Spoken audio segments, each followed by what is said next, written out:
Good evening. Today is Monday, December 7th, and this is the Cabarrus County Board of Education work session and the approval of our superintendent's contract, board reorganization, and Royal Oaks Concord Middle and Concord High School redistricting public hearing. To begin with, I'd like to call this meeting to order.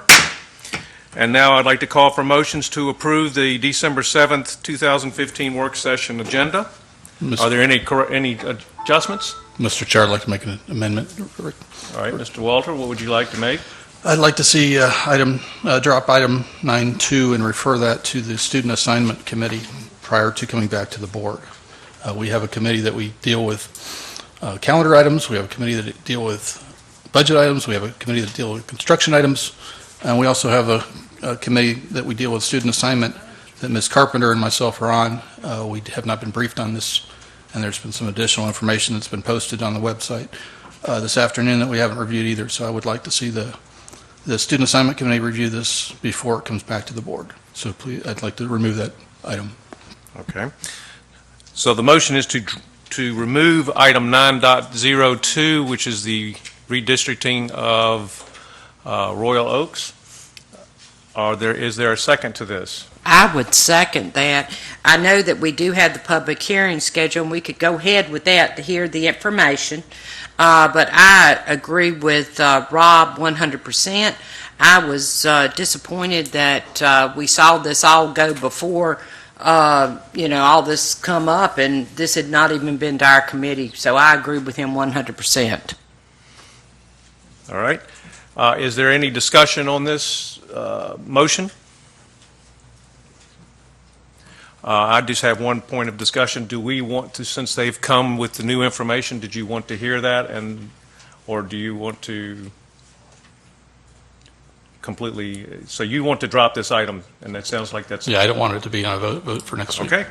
All right, board members, you have before you the item 9.02, which is... Mr. Chair, if I may, for clarification, since we do have the redistricting public hearing also for tonight, is the motion on the table to not proceed at all with discussion of item 9.02, or is it to have the discussion tonight but perhaps not refer it to an action item for next week at the work session, the business session?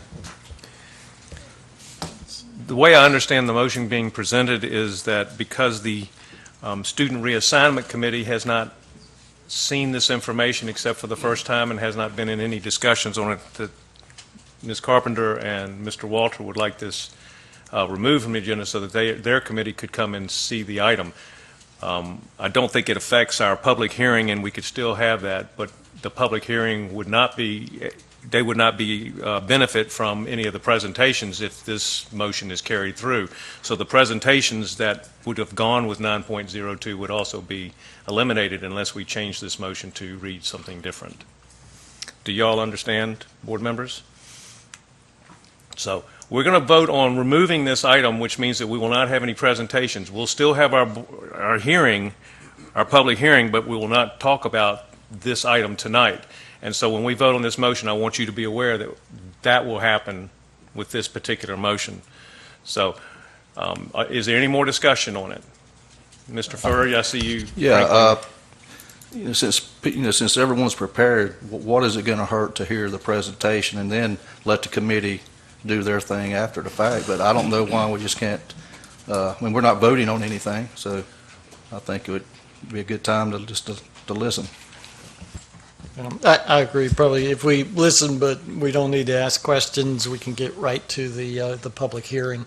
But at least then the community that's here to talk will have context as to what they're talking about. Okay, then I'll amend my motion to make it an informational item. Make it an informational item. That's a good. All right. So Mr. Walter has amended his motion to make it informational.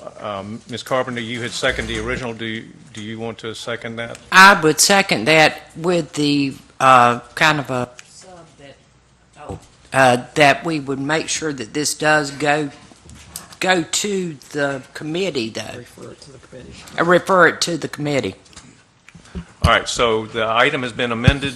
The motion has now been amended to make it 9.02 an actual report with no action, and that subsequently the Student Assignment Committee would then be able to sit down with the team and talk about it. Mr. Harrison? And is there any ability at this point to clarify a date after which the Student Assignment Committee will have been able to meet, and when this might come back up to us? When would we next Well, I think, receive this information for next steps? I think we could ask that it be presented to us in January for final vote. That would be adequate, yes. So it'd be in Thank our work session and then in our you. January Plenty of business time for meeting. review. Yeah. So hopefully that will work. All right, board members, you now have the new motion to amend our agenda. So that is now to make 9.02 a report and to refer it to the Student Assignment Committee. All in favor, say aye. Aye. Oppose? All right, so that motion does carry, so it will, 9.02 will carry as a report item, and we will continue on with our public hearing tonight because we have authorized that. All right, so now, after we make that, I now need a motion to approve the agenda now as amended. So moved. Mr. Harrison? Dr. Phillips? Okay, any discussion? If not, all in favor of approving our agenda as now amended, say aye. Aye. Oppose? So that motion does carry. That moves us on to number 3. We have an observance of a moment of silence in memory of Elijah Matthew Ashbrenner. And Elijah was a student. Yeah, but this thing didn't work right. Yeah, okay. I'm sorry, I had to turn page and then I lost my place. Elijah Matthew passed away on November the 10th, a student at Cox Mill Elementary School, and I know each of us is touched by his life and his vibrancy. He was very involved with the school all the way up until he passed, and so I'd like each of us just take some time to remember his family and the contribution that he did make to that school family. So if you will, bow your heads.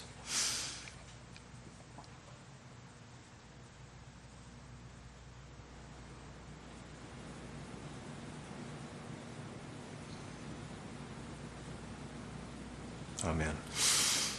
All right, today is also December 7th, and some of our older generation will remember this day as a very important day where our nation entered into the Second World War, and it was bombed. Pearl Harbor was bombed. So again, let's call to memory all the people who've given their lives in service of their country, both internationally and domestically, who protect us and the freedoms that we have. So if we will, just take a little moment of silence to just thank those people in our hearts, and then we'll go on. If you bow your heads.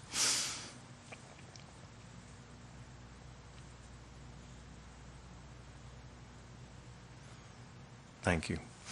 Amen. All right. I need a motion for the approval of the superintendent's contract. Mr. Do I Chairman. have any? Mr. Chairman, I very enthusiastically would like to make the motion. I move that the Cabarrus County Board of Education approve the superintendent's contract for Dr. Christopher Louder, effective December 7th, 2015 through June 30th, 2019. All right. Mr. Harrison's made a motion. Do I have a second? Second. All right. Mr. Furr has seconded that motion. Any discussion? If not, let's vote. All in favor of approving the contract, say aye. Aye. Aye. Ms. Monroe, that motion carries 7-0. Your contract has been approved.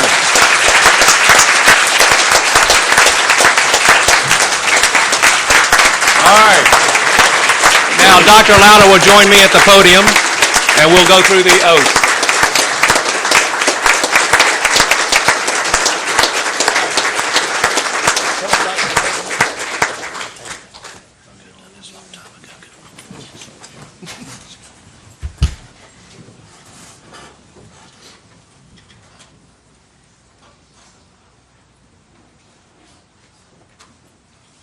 like to, you want to do it there? Yes.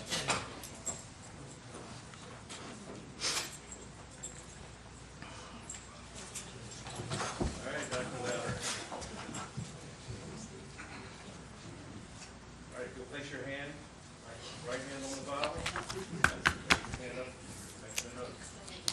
All right, y'all listen quietly, listen carefully, as he repeats after me.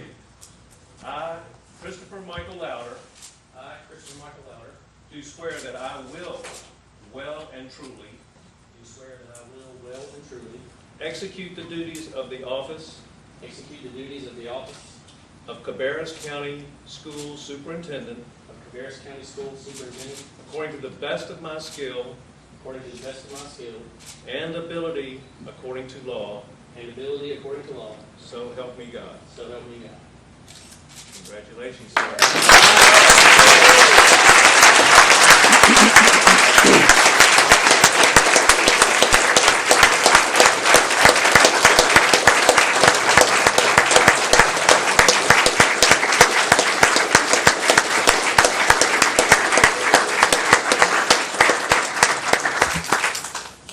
All right, we are going to adjourn our meeting for a recess to celebrate with Dr. Lauder. If you will, meet me out into the foyer, and there's some preparations that have been made for this wonderful event. Thank you.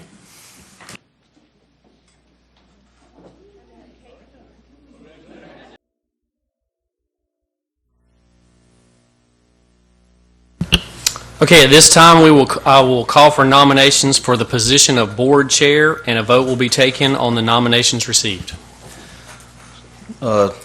Dr. Lauder, I'd like to make a motion to nominate Barry Shoemaker for board chair. Is there a second? Dr. Lauder, I would be honored to second the nomination of Mr. Barry Shoemaker, whose leadership, integrity, fairness, and overall ability to handle the job I greatly respect and admire. So there's a motion and a second. Are there any other nominations for board chair?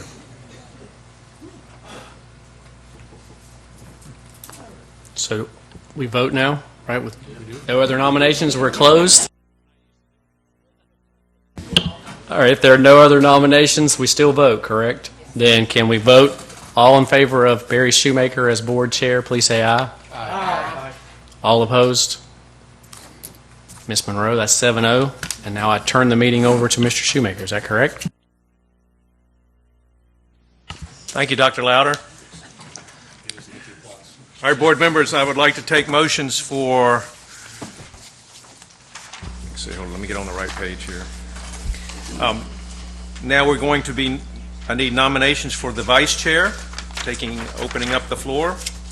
Like to nominate Carolyn Carpenter for vice chair. All right. Ms. Carpenter has been nominated by Mr. Powell. Is there a second to that? Yes, I'll second that. Okay. Mr. Walter has seconded that. Are there any other motions for vice chair? If not, that is now closed. And now I need a motion. I need a vote. So, all in favor of Ms. Carpenter as our vice chair, say aye. Aye. Aye.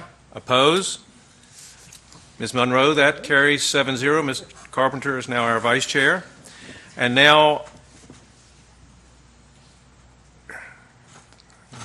hold on, folks.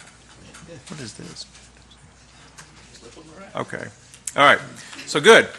So now we move on to items for consideration. Before we do that, I'd like to recognize Deputy Thousand, who is the SRO at Mount Pleasant Middle School. He's come out here tonight, and he told me he hopes everybody is really nice, because he seems to come out on the nights that it seems to be controversial. So everybody be nice to Mr. Thousand and Deputy Thousand. I appreciate all that you do at Mount Pleasant Middle School, and I know that the students out there really appreciate all the work that you do with them. Also, I'd like to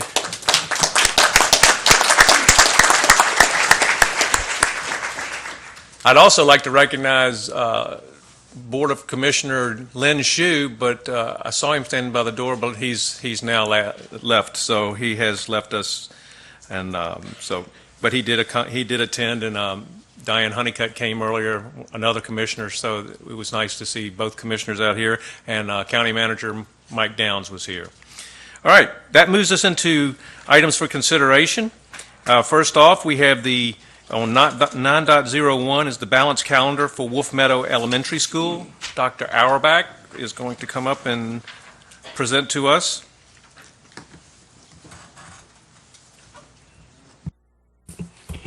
Good evening. Thank you so much for having us here tonight. I'll do my best to behave myself so the deputy doesn't have to get involved. So there's really two parts to the presentation tonight. The first part is the specific calendar for the 2016-17 school year. You guys unanimously approved the switching over to the balance calendar for next year, so we've worked with the calendar committee to come up with the specific calendar for the 16-17 school year. So I'm going to go through that with the highlights of that, and then give you guys some updates on the planning for next year, kind of what we've been working on since last we met, and kind of go through that.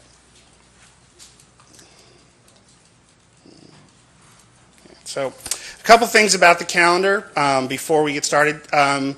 There's the same exact number of days as the traditional calendar. So I believe you have a copy of both calendars. Yes. So the regular calendar, traditional calendar, and the balanced calendar are next to each other. So a couple highlights about the calendar. It's the same exact number of days between both calendars there.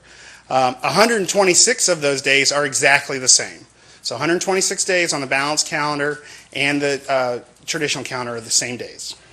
There's 27 days that the Wolf Meadow students would be in school that the traditional calendar is out of school. Mainly that's the beginning of the year, July and August, when we start on July 20th there. So there's 27 days that the Wolf Meadow students would be out of school that the traditional calendar would be in school, and mainly that's the intersession breaks in the fall, the additional week at Christmas or winter break, and then the additional week at the spring break there.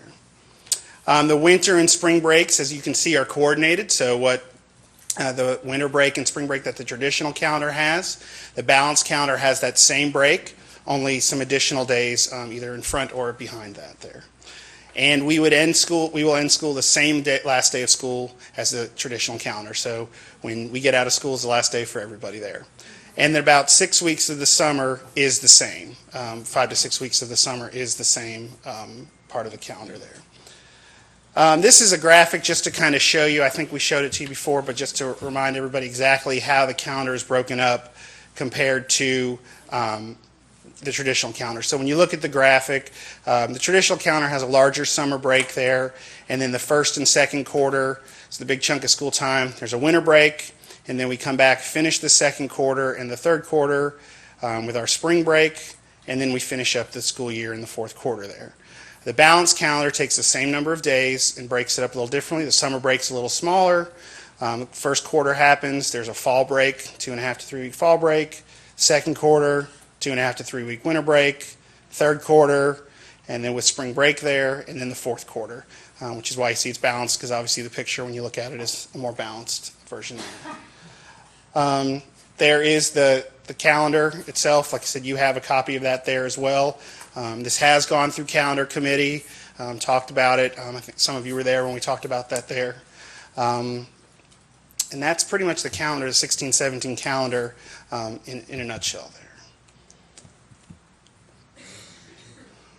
Board members, I'll open this up just to talk about the calendar specifically before he moves into the next part of his presentation. Are there any questions regarding the calendar's specific issues or concerns or good things about the calendar that you see before you?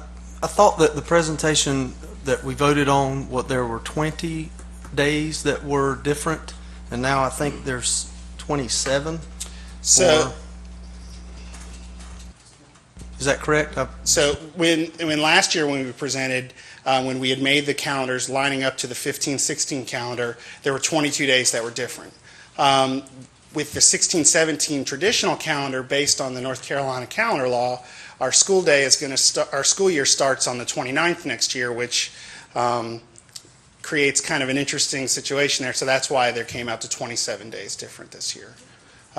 If the first day of school was a little earlier, there wouldn't be quite as many days there. So the following year it'll go back to the way it was. Excuse me? So the following year it'll go back to the way it was. Well, I think one of the most important things is being able to mirror what the traditional calendar looks like, to line up those breaks and things that way. So depending on what happens with North Carolina calendar law and the different things and what day of the month or day of the week a school starts on, I think it's important that we make the calendar to line up as closely as possible. So I think it could go down. I can't imagine it getting larger than 27 days because of the way school's having to start next year. Does that make sense? Yeah, just to chime in and make sure we know this is kind of the worst case scenario for this calendar, meaning you start about as late as you can possibly start per the law and leave as early as you can. So it was a very difficult calendar that Ms. Reimer and her group worked on. I know Mr. Walters on that committee and what other board member, Mr. Shoemaker was. So that it's a bad calendar, which is one of the reasons we have, 8 work days before school starts. So they had a lot of challenges for that, but also part of the reason that they ran this through the calendar committee, right? Correct. Yeah. And just as the law says that on the 26th of August, you pick the Monday closest to the 26th, and that's when you start your school day. Correct. And so it could swing on either side of the 26th, and that's where you get the unfavorable. So this year we look. started on the 24th because that was the Monday closest there. So that's why it would have been less if we'd have done this year. And next year we start on the 29th. Is that Correct. The Yeah. traditional calendar does. So there's your 5 days. All right, any more conversation about the calendar? If not, you can go ahead and move on through your presentation. Dr. Auerbach? So I'm going to go through a couple different areas that as we've been updating. So we've been working with Human Resources in the Finance Department, talk about our plans for the intercession, how that's going along. We've met with Child Nutrition and Kids Plus, working on those details, community partnerships, the opt-out plan, and then how we've been working to communicate this to the community. So I want to just review some of the data that I brought before. All of the staff at Wolf Meadow was surveyed, an anonymous survey, in September to see how they agree or their feelings about the calendar. So 78.1%, 65 people agreed with the change or were willing to try it. 16.8, 14 people agreed with it, but it might not work for their personal lives or they weren't sure. And 4 people, 4.8%, did not agree with making the change. So that was overwhelmingly the staff was on board with this, from the beginning. We've been working to meet with staff members about their plans and any individual situations that they have. To date, only 2 staff members have expressed an interest to transfer for next school year due to personal lives that don't line up with this calendar. So we're going to continue working with them, but overwhelmingly the staff is in support of making this change and moving forward, excited about this. More specifically, working with Ms. Jones about Human Resources, the timeline, intent forms, and the transfer process is going to start later this month. The transfer list will be compiled by HR and sent to the principals, and then in the spring, March and April, we'll start getting projections and the allotments start to come out. And Wolf Meadow staff that are requesting a transfer will be given priority to interview for vacancies to where they can line up to meet their personal needs as well as still working for Cabarrus County Schools. We also have worked with finance, working with Ms. Klutz about the logistics to pay for staff to work for the intercessions and working on the staff pay schedules. And Ms. Klutz, she's a magician. She does all kinds of great stuff. She's promised that we're good to go on that stuff. So she did. Updating on the intercession. So we're currently in the process of planning the intercession camp. So intercession is on the calendar, and you see the lines that are drawn through, which are equivalent to summer days for normal teachers. They're not being paid. They're not annual leave days. They're not holidays or planning days. They would be those summer days that we've swapped out by working earlier in the summer. So we're planning 4 weeks of camps. The camps would run from 8 in the morning till 2 in the afternoon, so almost what our normal school day is there. We're going to have morning and afternoon sessions of the different types of camps. So students could have one type of camp in the morning from 8 to lunch and then another type of camp in the afternoon. So it's breaking it up more fun instead of a long day of just a whole week of just one thing. We're going to have a variety of camps: art, sports, academic, garden clubs, robotics, music, etc. Lots of different things. We want this to be a fun and engaging week of camps there, but not the traditional school stuff. So they'll be engaging in activities, but not sitting in the classroom like normal school. We're working with the community to set up partnerships to help with the camps. The Wolf Meadow staff will be in charge of these, but working with different community partnerships that I'll talk about later to help with the camps. And really, this is another way to bring the community into the school and really make it really a great thing. And obviously working with human resources and background checks and making sure everything's taken care of there. But people would be coming in to volunteer and work in these camps. With these camps, we've met with child nutrition, and Wolf Meadow already has free breakfast and lunch for all students on 180 days already. We're one of 2 schools that has that in the county. Child nutrition is going to be able to provide free breakfast and lunch for all students during the intercession camps. So not only will we have free camps for them for the 4 weeks, but they'll also get breakfast and lunch while they're there those days, which would be similar to how we do the summer reading camps, that students get breakfast and lunch those days too. In addition, we'll still be able to do the fresh fruit and vegetable program that we do. 3 days a week we have snacks, fresh fruits and vegetables, from celery to star fruit, all kinds of things that we can be able to do. And Child Nutrition says even with this new calendar, we'll still be able to do that for next year as well. Kids Plus, we've met with Kids Plus as well to make sure that this doesn't affect them in a negative way. So Kids Plus will still operate after school on all school days, just like they do now. But they will also operate their camps after intercession days. So student that's in Kids Plus won't have to pay for all-day Kids Plus during those breaks, because they can come to the intercession camps for free, and then Kids Plus just picks up at the end of camp just like they would on a normal school day. And then the other days, the few days that are not, we're running camps, because when you look at the calendar, not every week is a full intercession camp. Kids Plus will be able to run special days just like they do now when there's like a teacher work day and students that are in Kids Plus go there for the whole day. Kids Plus will be able to operate on those special days for those days as well. And Dr. Probst has been in these meetings and has signed off on this too. So the community partnerships that we've been working on, we've met with UNCC and talking to them about bringing the university out to the school, getting not only the colleges of education, so getting a bunch of future teachers, which is going to be a great recruiting tool for Cabarrus County schools, but also the arts department, the kinesthetics department, that possibly bringing out the cheerleaders and some athletics and things like that as well. Music, bringing the music and the arts out to the school. I've met with Boys and Girls Club. They've seen the calendar. They're excited about this opportunity as well, and they've agreed to make sure that any student that goes to Boys and Girls Club for summer or after school, they're going to adjust their calendar to make sure that it works. So if you normally go to the Boys and Girls Club all summer, they're going to adjust their pay rates and the different things to accommodate this. So if you want to go there during intercessions, they'll be open all day, even though they're not normally open for the other schools. They will be able to accommodate our students, as well as send the bus after school, what they do already in July, and after intercessions to run those as well. So Boys and Girls Club is on board and very excited about this. Cabarrus County Active Living in the Parks Department. I've got a meeting set up with them to come out. They're excited about being involved. They're based, Frank Lisk is not far from us, so they want to come out, since during our intercession times, there's no other park and recs kind of camps going on like there are in the summer. They can come over to the school and kind of help get involved at the school to working with those as well. The Academic Learning Center, who we already partner with through a grant to do after-school tutoring now, is excited to help us with funding next year for grants for the intercessions, work to help make that work instead of the after-school tutoring. The Cabarrus County Education Foundation, I've talked to Ms. Wilkes, and she's going to actively looking for some other grants and community partnerships to help us build this up. We have about 10 months till the first one of these goes, so we're doing a lot of the work now so we can have a great intercession plan when it starts in September. We've also reached out to all the local daycares already. We have about 7 or 8 little daycare vans that come through the Colorado line every day.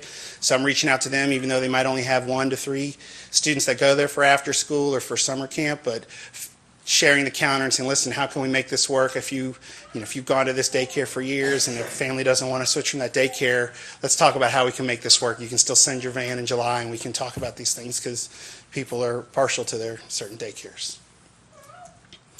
So in summary about the intercession, we're going to be offer 4 weeks of free camps for all the students. Meals will be provided. Kids Plus daycares can still operate after the camps like normal days, and the Kids Plus will offer the special days on the rest of those. And these camps are going to be extra learning opportunities for our students, free to families. great for strengthening community partnerships and to provide extra employment opportunities for our Wolf Meadow staff, too. So I want to share this data about the family support for the balanced calendar. So we did a survey back in September. We had 444 responses out of the 473 surveys that we sent. 76% of the people agreed with the change or were willing to try it.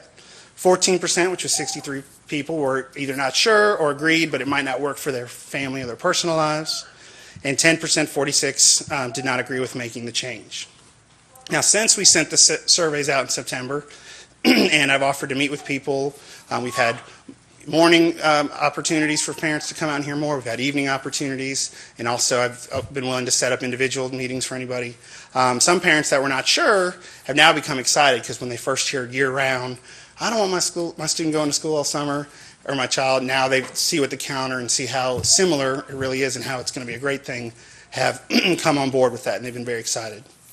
At every one of our morning and evening sessions, all the parents that have come have been very supportive of this. To date, nobody has contacted me this year or tried to come in to talk to me that has had any major concerns or very upset about this. So everyone that's come, the feedback has been very positive from the community.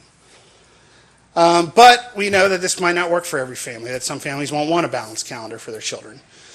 So in working with the board, the cabinet here, there are 3 different opt-outs for families based on their middle school. Wolf Meadow is situated in the middle of the county, so we feed 3 different middle schools.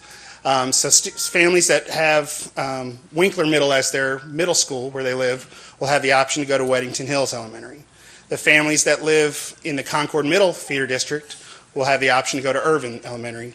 And the families that live in the C.C. Griffin district will have the option to go to Rocky River Elementary. So that way, if they choose to opt out of Wolf Meadow, at least they're with peers that they're going to go to the same middle school, and that way they don't have to, when they leave elementary school, with a totally different set of families there.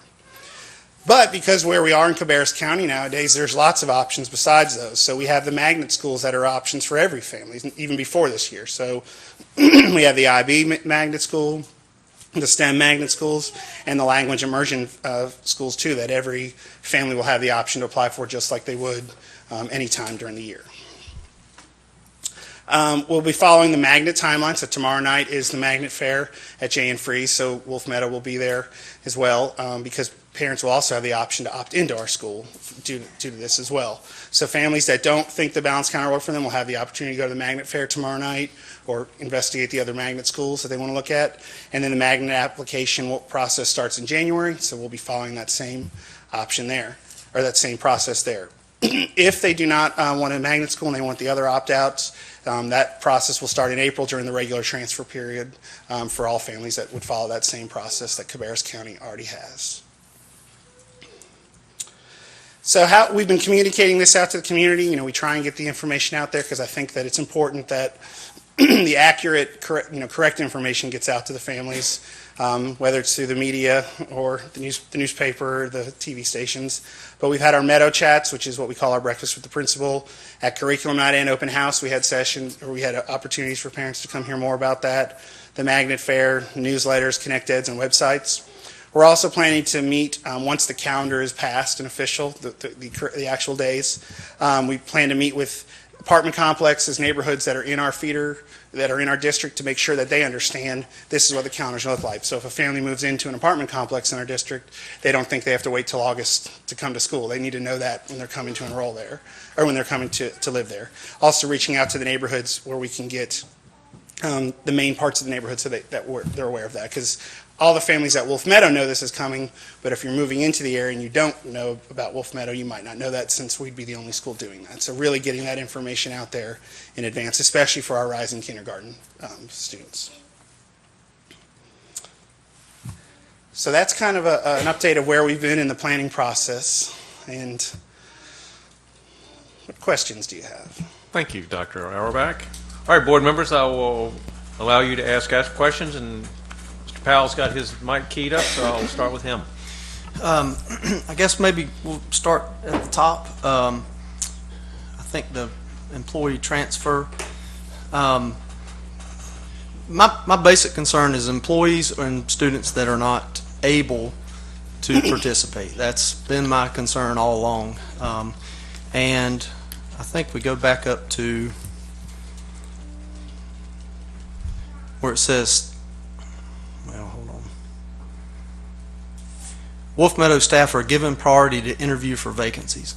So the staff members that are not able to, based on family needs or a variety of other reasons, they're going to have to interview at other schools to be able to be back on a regular schedule.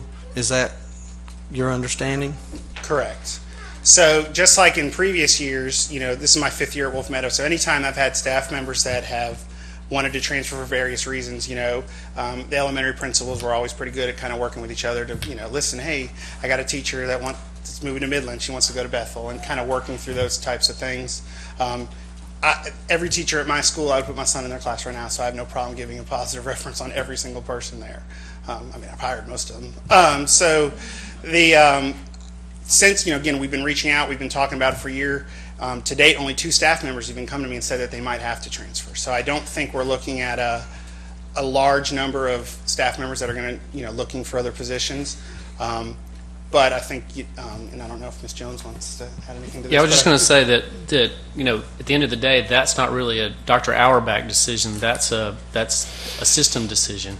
And so anytime that we've had a change in a school, we have not promised people jobs in other positions. So, for example, this year we have several what I would consider big HR type of issues. We have Odell, which is going to split into 2 schools. We have Royal Oaks, which we're going to pull out and move to Boger.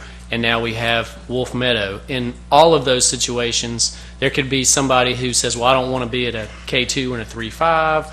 I don't want to be on a year-round calendar. I don't want to move to Boger. And when that happens, we obviously are very invested in trying to find the best situation for them and get them where they want to be.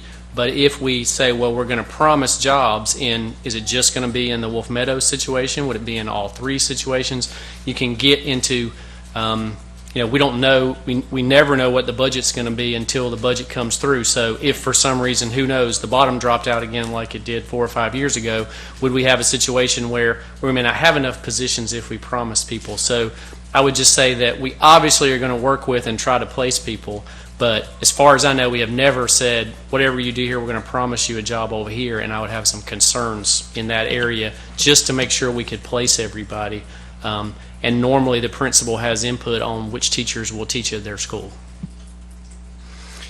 I don't think we've changed the calendar in Cabarrus County that forces teachers to uproot their lives and to just change their lives to the point where they can't function as usual. There's 27 days that are possibly going to be without daycare. There's 27 days during the year that maybe other children are on different schedules, and we're forcing this on those teachers. We hired those teachers for a traditional 10-month calendar. I think that I don't know, maybe you hired some that you said, hey, guess what, we might be going to year-round. When you hired them, maybe that's the case, but I would venture to say that the vast majority were hired under a traditional calendar. And to force that change on somebody without giving them the security that many of them need of having a job in Cabarrus County, I just feel like that's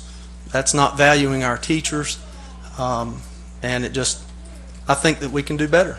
I do. I think that anybody who says, for whatever reason, that they just can't work on that year-round schedule, I don't think we should hold them hostage to get a teaching position at another school by going through the interview process. That could, potentially be a devastating endeavor for somebody that maybe has worked there for 15 years and has middle school and high school kids, and now they have to go and interview at Boger, and maybe Boger doesn't have a spot that they offer them. Now they have to interview at Cox Mill, and they have to interview at Pitts. Are we going to put a limit on how many times a teacher would interview before we say, okay, you have to go back to this schedule, which in essence I think would put an undue burden on that teacher? Do we have a limit on how many times they would interview if nobody takes them? They just have to go back to Wolf Meadow? Traditionally, we would not have a limit. We would say that, the board and the principal are recommending that we make a change here that we think can make a difference for students. We approve that. Now, how do we staff that school to best serve the students? And if that doesn't fit with the teacher's schedule, then we're going to do everything we can to keep them in Cabarrus County. But do we promise them a job at another school that the principal doesn't have input on? Do we say, well, if you interview twice, you get to go to the third one? Traditionally, we have not done that. We typically move teachers in Cabarrus County on a somewhat regular basis. They're moved all over the district. They don't have any input. The principal doesn't have any input. It just happens for a variety of reasons, lots of personnel reasons, etc. But sometimes it's allotment, and sometimes we get the allotments wrong, and we have openings, and there's all kinds of teacher movement around this district. So for us to say with 32,000 students that we can't, what did you say? 2 teachers have come to you? Two teachers. We have a couple thousand teachers. To not say to them, we're not going to hold you hostage to the interview process. I just think that we can do better. My question, also another one, is do parents and students know that the intersession camps are free? Because the last communication that I think I saw from you on maybe ABC or WCNBC or something like that was that they were not going to be free. They were low cost, I think. And that was the last presentation, I think. Does everybody know that they're free intersession camps? So what I've said the whole time was, because this was about a year out that we started talking about these, and the goal was to provide free to low cost. So the example I've always used is if we don't find a lot of additional funding grants and stuff like that, but we want to offer a ceramics camp, and maybe there's $500 worth of clay and glaze and stuff that we have to buy, and I don't have that at the school. There could be a small supply fee, $20 to come to this camp for the week or whatever, to try and offset some of that cost. Now, what we've said at our meetings and when people have talked to me, the goal has always been free. And so when we've really put it out there lately, as we started nailing some more of this down, is yes, they will be free. Are they aware of it? Has a direct communication been to parents? It's on our website. We did it at our last Meadow Chat last week, and anybody that would have called me or asked me about it, I would have told them that. So no mass communication to every student via paper or phone Correct. Call, maybe? I don't know. You guys do Connect Ed, right? Correct. So the plan for the rest of the year is to, because if I were to say we're going to do all these camps, and people are going to say, well, what exact camps are you going to run? Well, it's 10 months away. We don't have the exact calendar and stuff. So the plan is before the end of school this year. So every K-4 student will take home kind of a draft calendar, because things could change over the summer, of what the first intersession camps are going to look like. So kindergartners next year will be able to choose from these types of camps, in the fall, knowing what the specific camps are. And then, are you pulling me into the weeds about what camps you're offering? No, I'm just trying to answer. So, and then when we get back in the fall, then families will be able to choose what types of camps, and we'll look at that setting all that stuff up. Well, given your demographic, the only thing that matters to some, I think, is that it's going to be a cost or no cost. And I was just asking if we've communicated that they're free, and it sounds like we haven't. Is there going to be transportation provided for the intersession times? At this time, no. So no transportation is provided. So have all the families been given the information about the 3 different elementary schools that they can choose? So it's on our website. Other than website and meetings with me. Meetings with you. And if anybody calls me or emails me. Other than with them reaching out to the school in some way that you just described, have we communicated to everybody that there's now 3 options? Or are we still thinking that everybody has to go to Irvin if you haven't used those 3 methods? I have not sent anything out specific with these are the schools and these are the options yet. Okay, that was the feedback that I got. I think we probably need to let them know that there's more options than just Irvin, because I think the last communication that was given to them that everybody was going to Irvin, and we got lots of feedback about, we can't send everybody to one school all the way across, the Wolf Meadow district. I think that they probably need to know what the options are. And I saw it on the agenda, and somebody actually pointed it out to me other board member like, wait a minute, there's 3 options here. That was kind of news to us. So, yeah, so the original plan, we did talk about finding a school that was similar demographics, similar start time, similar type of school. And then based on some feedback we did receive, thinking about the middle school option, it did make more sense to keep families in a school where they're going to go to the same middle school as the feeder thing. So none of that information had come out at any of the parent meetings. Nobody had ever asked me that, but once we had that made sense for us to sit down and look at and say, we have 3 different options for families based on where they go to middle school. And I just want to say for a second, so part of what Dr. Auerbach is doing is trying to respond to people that bring up issues that, this is the first time that we've done this in a long time. And so I think one of the things I want to commend him on is trying to say when this concern comes up, then let's try to come up with an answer to that. So we have to some degree said, wait till present it to the board because of all these questions. So this was the forum to present that, to see what the response was, so then he could start communicating that. So again, I would say to his credit, we start working on some of this stuff, and then you have parents that said,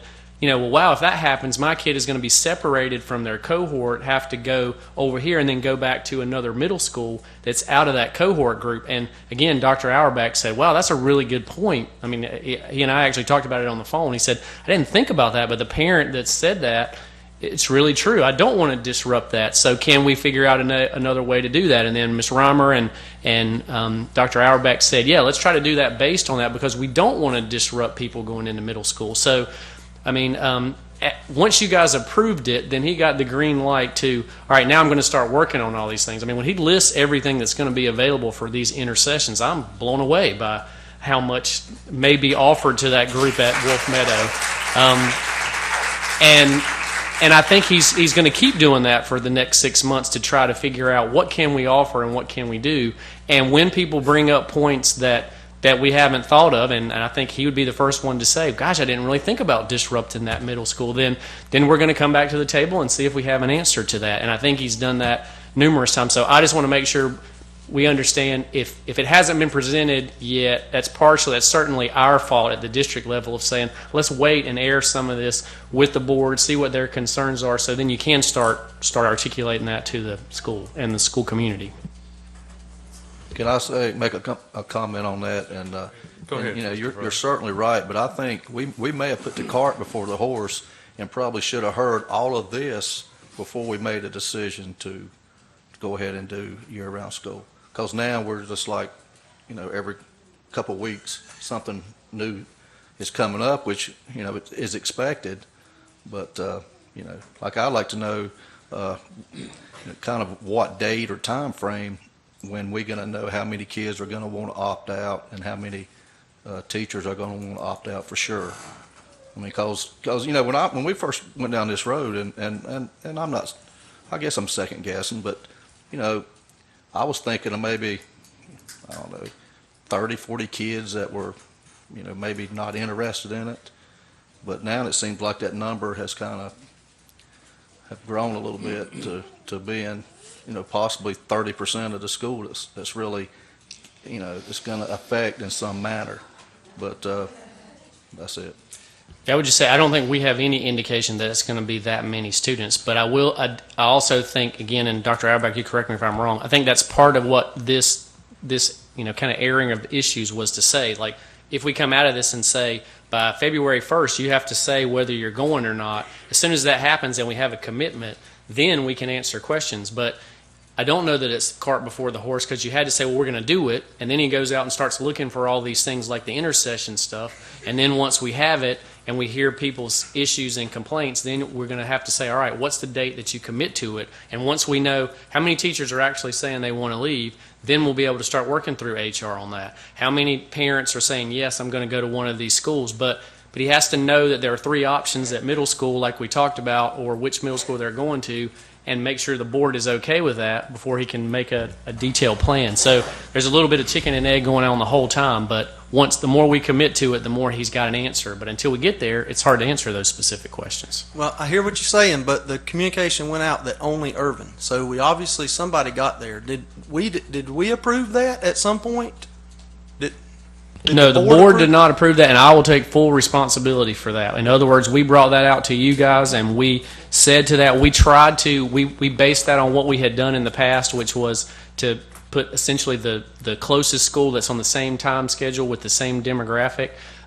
We went ahead and put that out, and then wanted to say, hey, well, we need to tell parents, and then we advertised that, and then we had some concerns that he's adjusted to. But that should have been part of what we put in front of you guys that night. And again, I'll take responsibility for that because we had discussed it, but we did not put it in front of you guys to vote on. I still don't know that it would have been something you needed to vote on that night because you get things like what we had, which is some concerns when you put it out there to say, hey, we can open this wider if we need to. But it was something that people had questions about that in our minds we had communicated. We did not put that in front of y'all for a vote. And again, that's our mistake, my mistake. So. Mr. Harrison, do you, Ms. Carpenter? Okay. Well, one of the things, and we're talking about maybe some things that still need to be worked through. You're talking about, well, and Tim's just brought up, well, how many people children or families may opt out. Well, one of the things I would be interested in is why do they want to opt out? That's what I would be interested in, because is it something that we could correct? Are they opting out because they don't have transportation to the camps? And is that something we could do to make them want to opt in? That would be my question. Is it something we could correct? So that would be my question. Is it something we can fix? And that would be what I would want to know. So I think that when the time comes for families to choose to opt out, again, following the Cabarrus County Schools process that we have, there'll be the paperwork that they fill out that'll say they want to opt out of Wolf Meadow to the other school for XYZ reasons. They won't just say, I'm just going, there's the paperwork, the process, just like we would for any other family that chooses to try and transfer or leave another school with the process we already have. Through Cabarrus County Schools. Oh, okay. Part of. Excuse me. I'm sorry. Mr. Harrison? Thank you, sir. You've got a great staff. You've got a great academic package. I'm absolutely convinced that it'll be successful academically. And that's not my question. My question boils down to correct me if my numbers are wrong. My understanding is that your school capacity is about 550 students, theoretically. No, I don't know. You sent out 473 surveys. Maybe those were to parents with multiple children, but I'm trying to think in terms of your total school capacity from the ORAD study from a few years ago. It seems like it was about 550.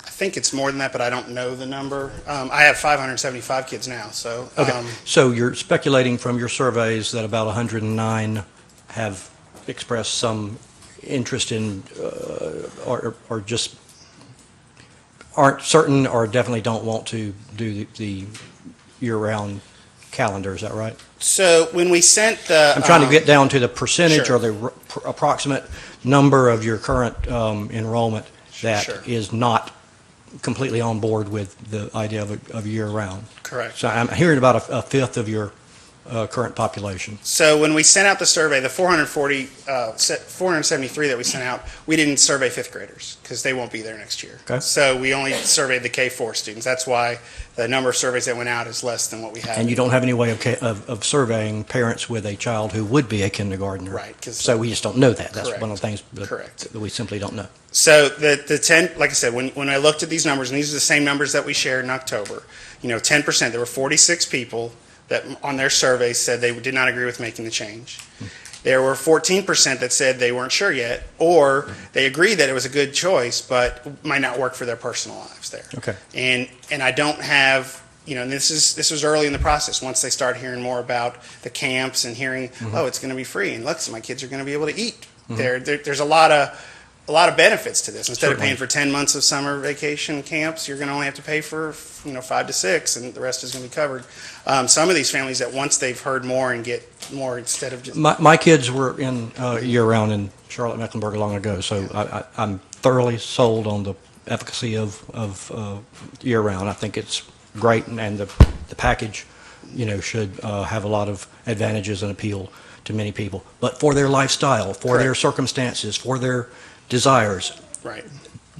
some are not on board with this, and we don't know quite how many that is yet. But from your presentation, I'm trying to round off here about 20%. I'm not trying to force you into a number, but it seems like 20% or so are not on board with the idea of year-round.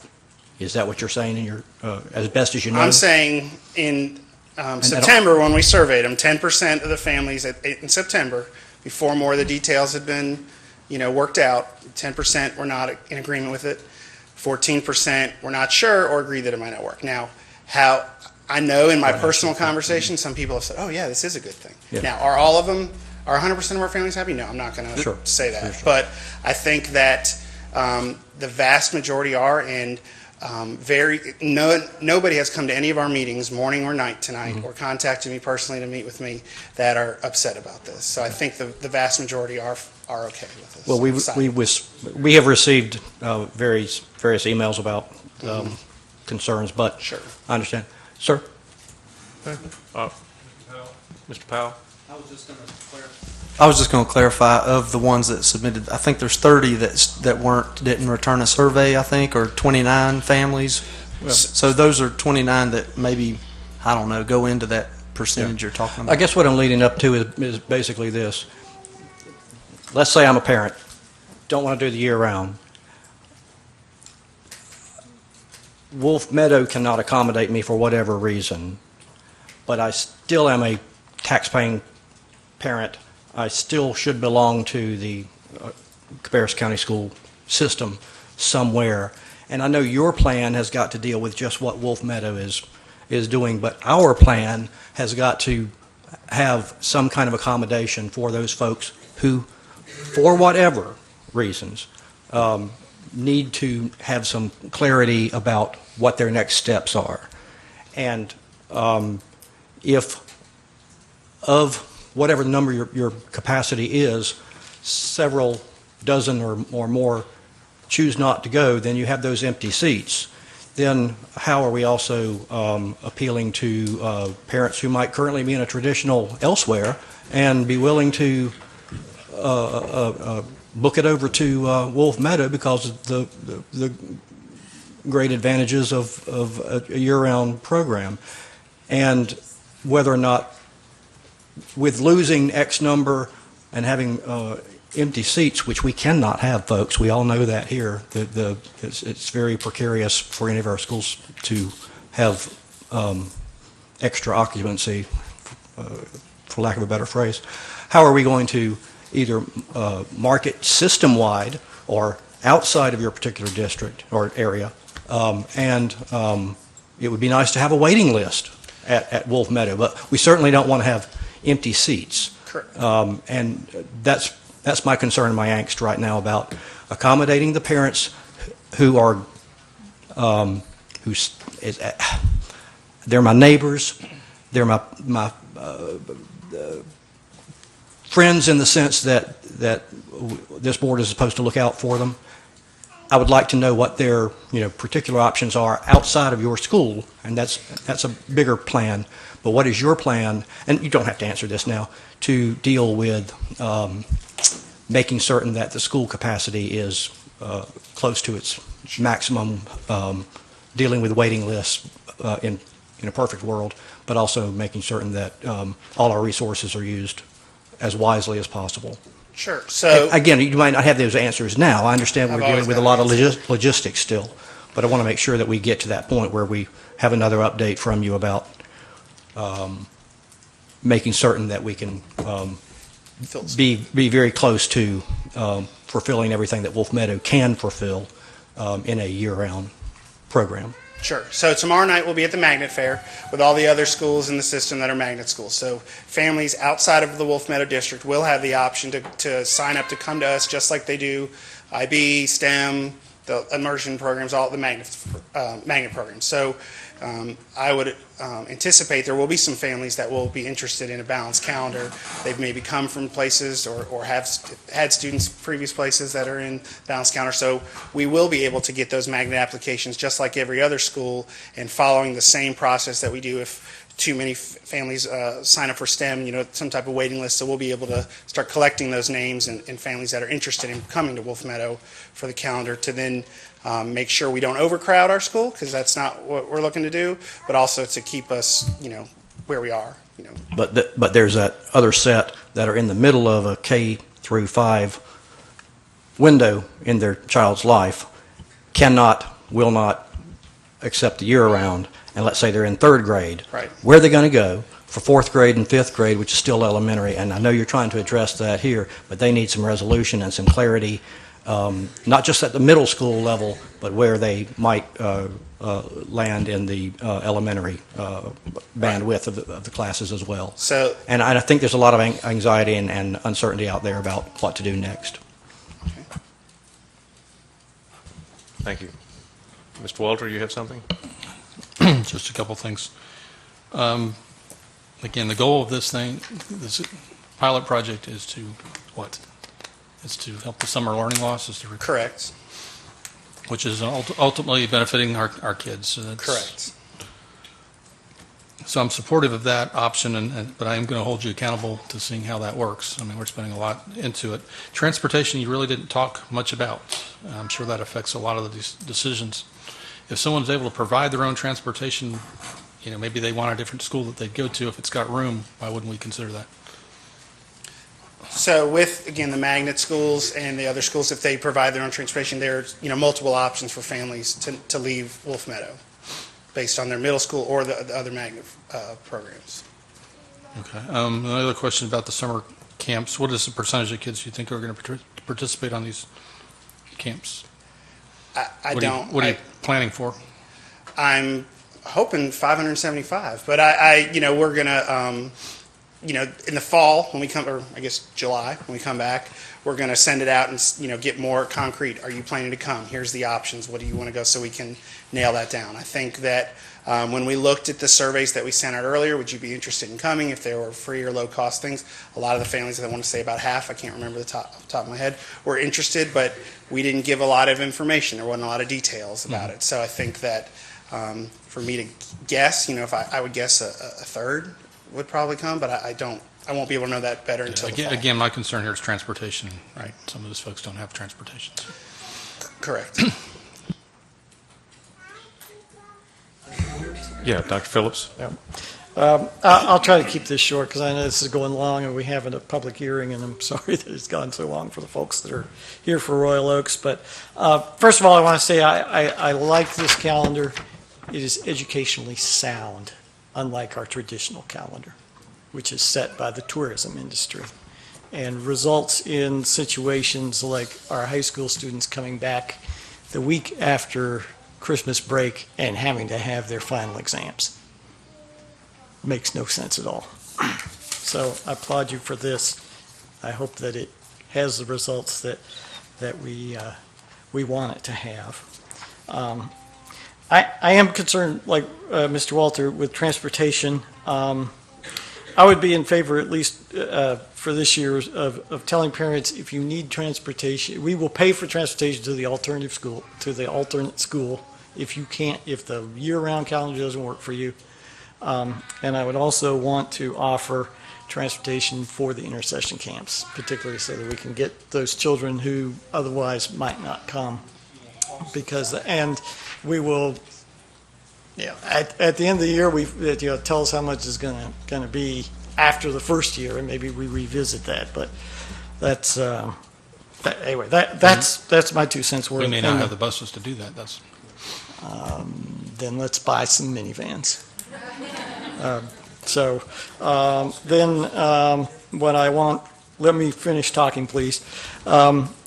What I am a little concerned about is what happens if we find out that there's 10-15% of the students are opting out.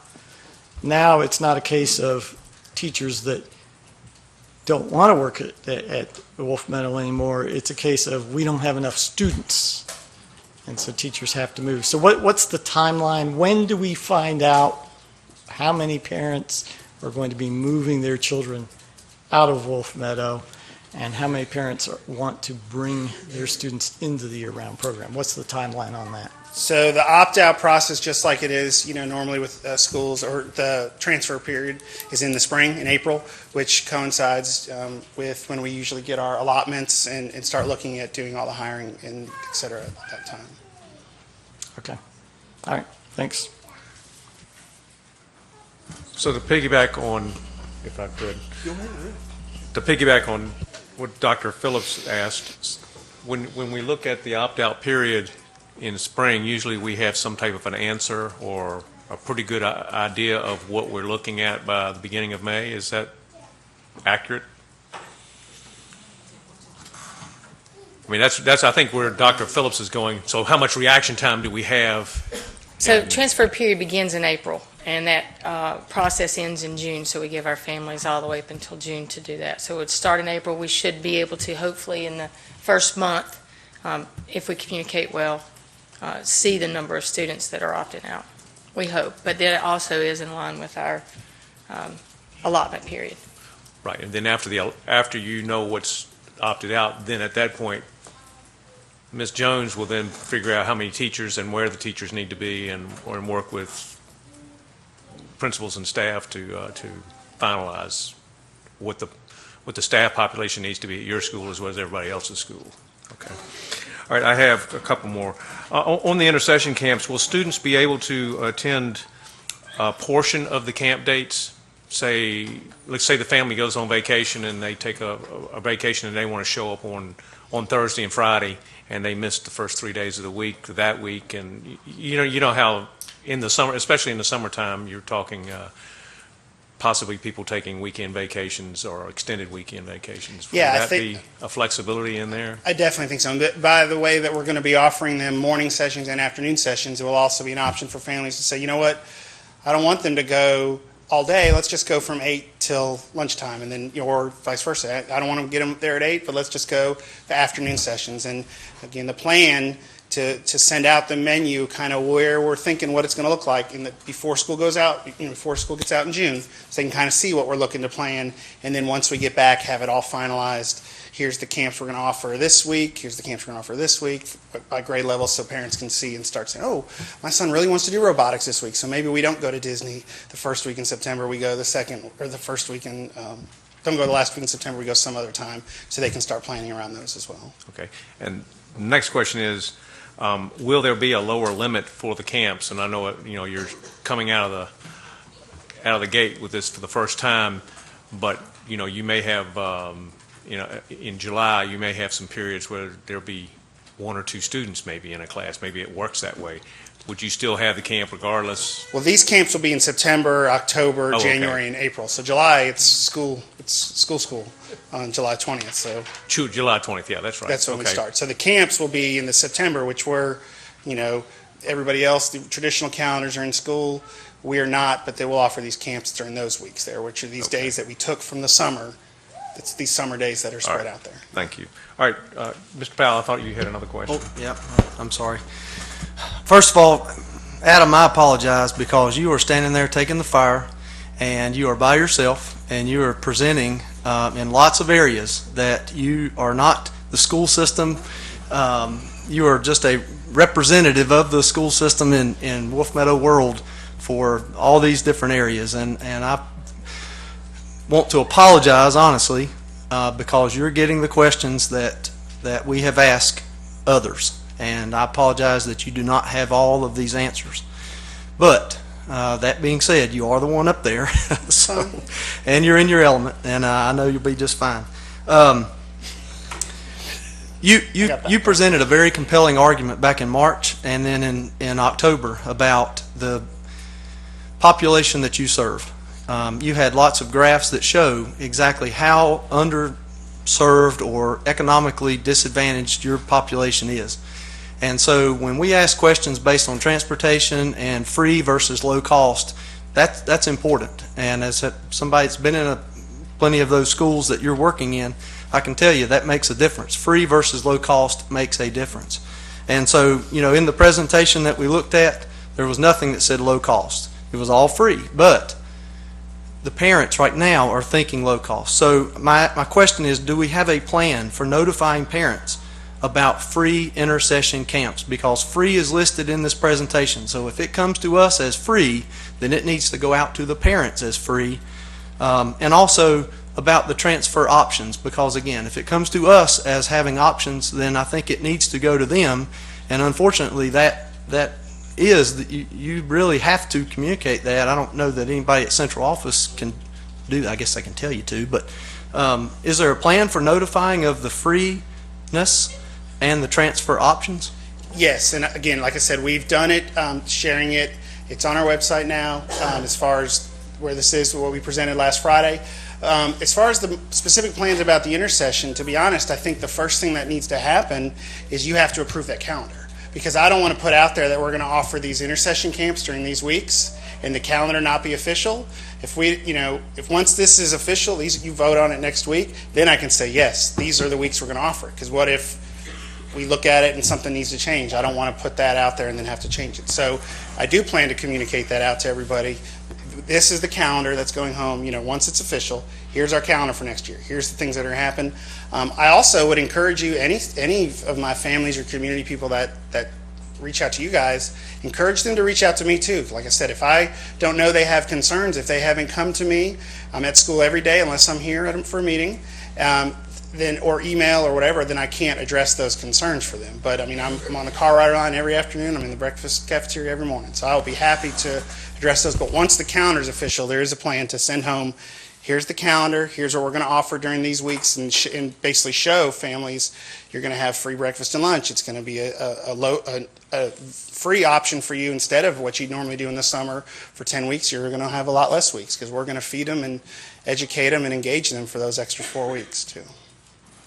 So we're not able to say that it's free intercession camps until we approve the calendar. Is that right? I can say it's free. It will be free. That part I can, but I don't want to say, if I say, here's the intercession camps, well, when are they?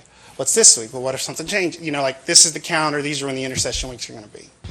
What I've said to families when they've come to meetings or when I've talked to them is, right now, this is the draft of the calendar. Once, these are when we're planning to do them, should it be passed by the Board of Education. Okay. Would you be able, I know I'm asking questions now that Mr. Shoemaker asked me to kind of get involved in get in the weeds here. Can you use Title I money for intercession camps? I could. Okay, so we could reserve some of that Title I budget for that first intercession camp and say beyond a shadow of a doubt that it's free, and then advertise it as free, knowing that I'll stop. It will be free. It will be free. I just don't want parents to show up to the magnet program tomorrow or fair and see low cost when we get free up here. Well, I think he has made it clear that the intercession camps are free.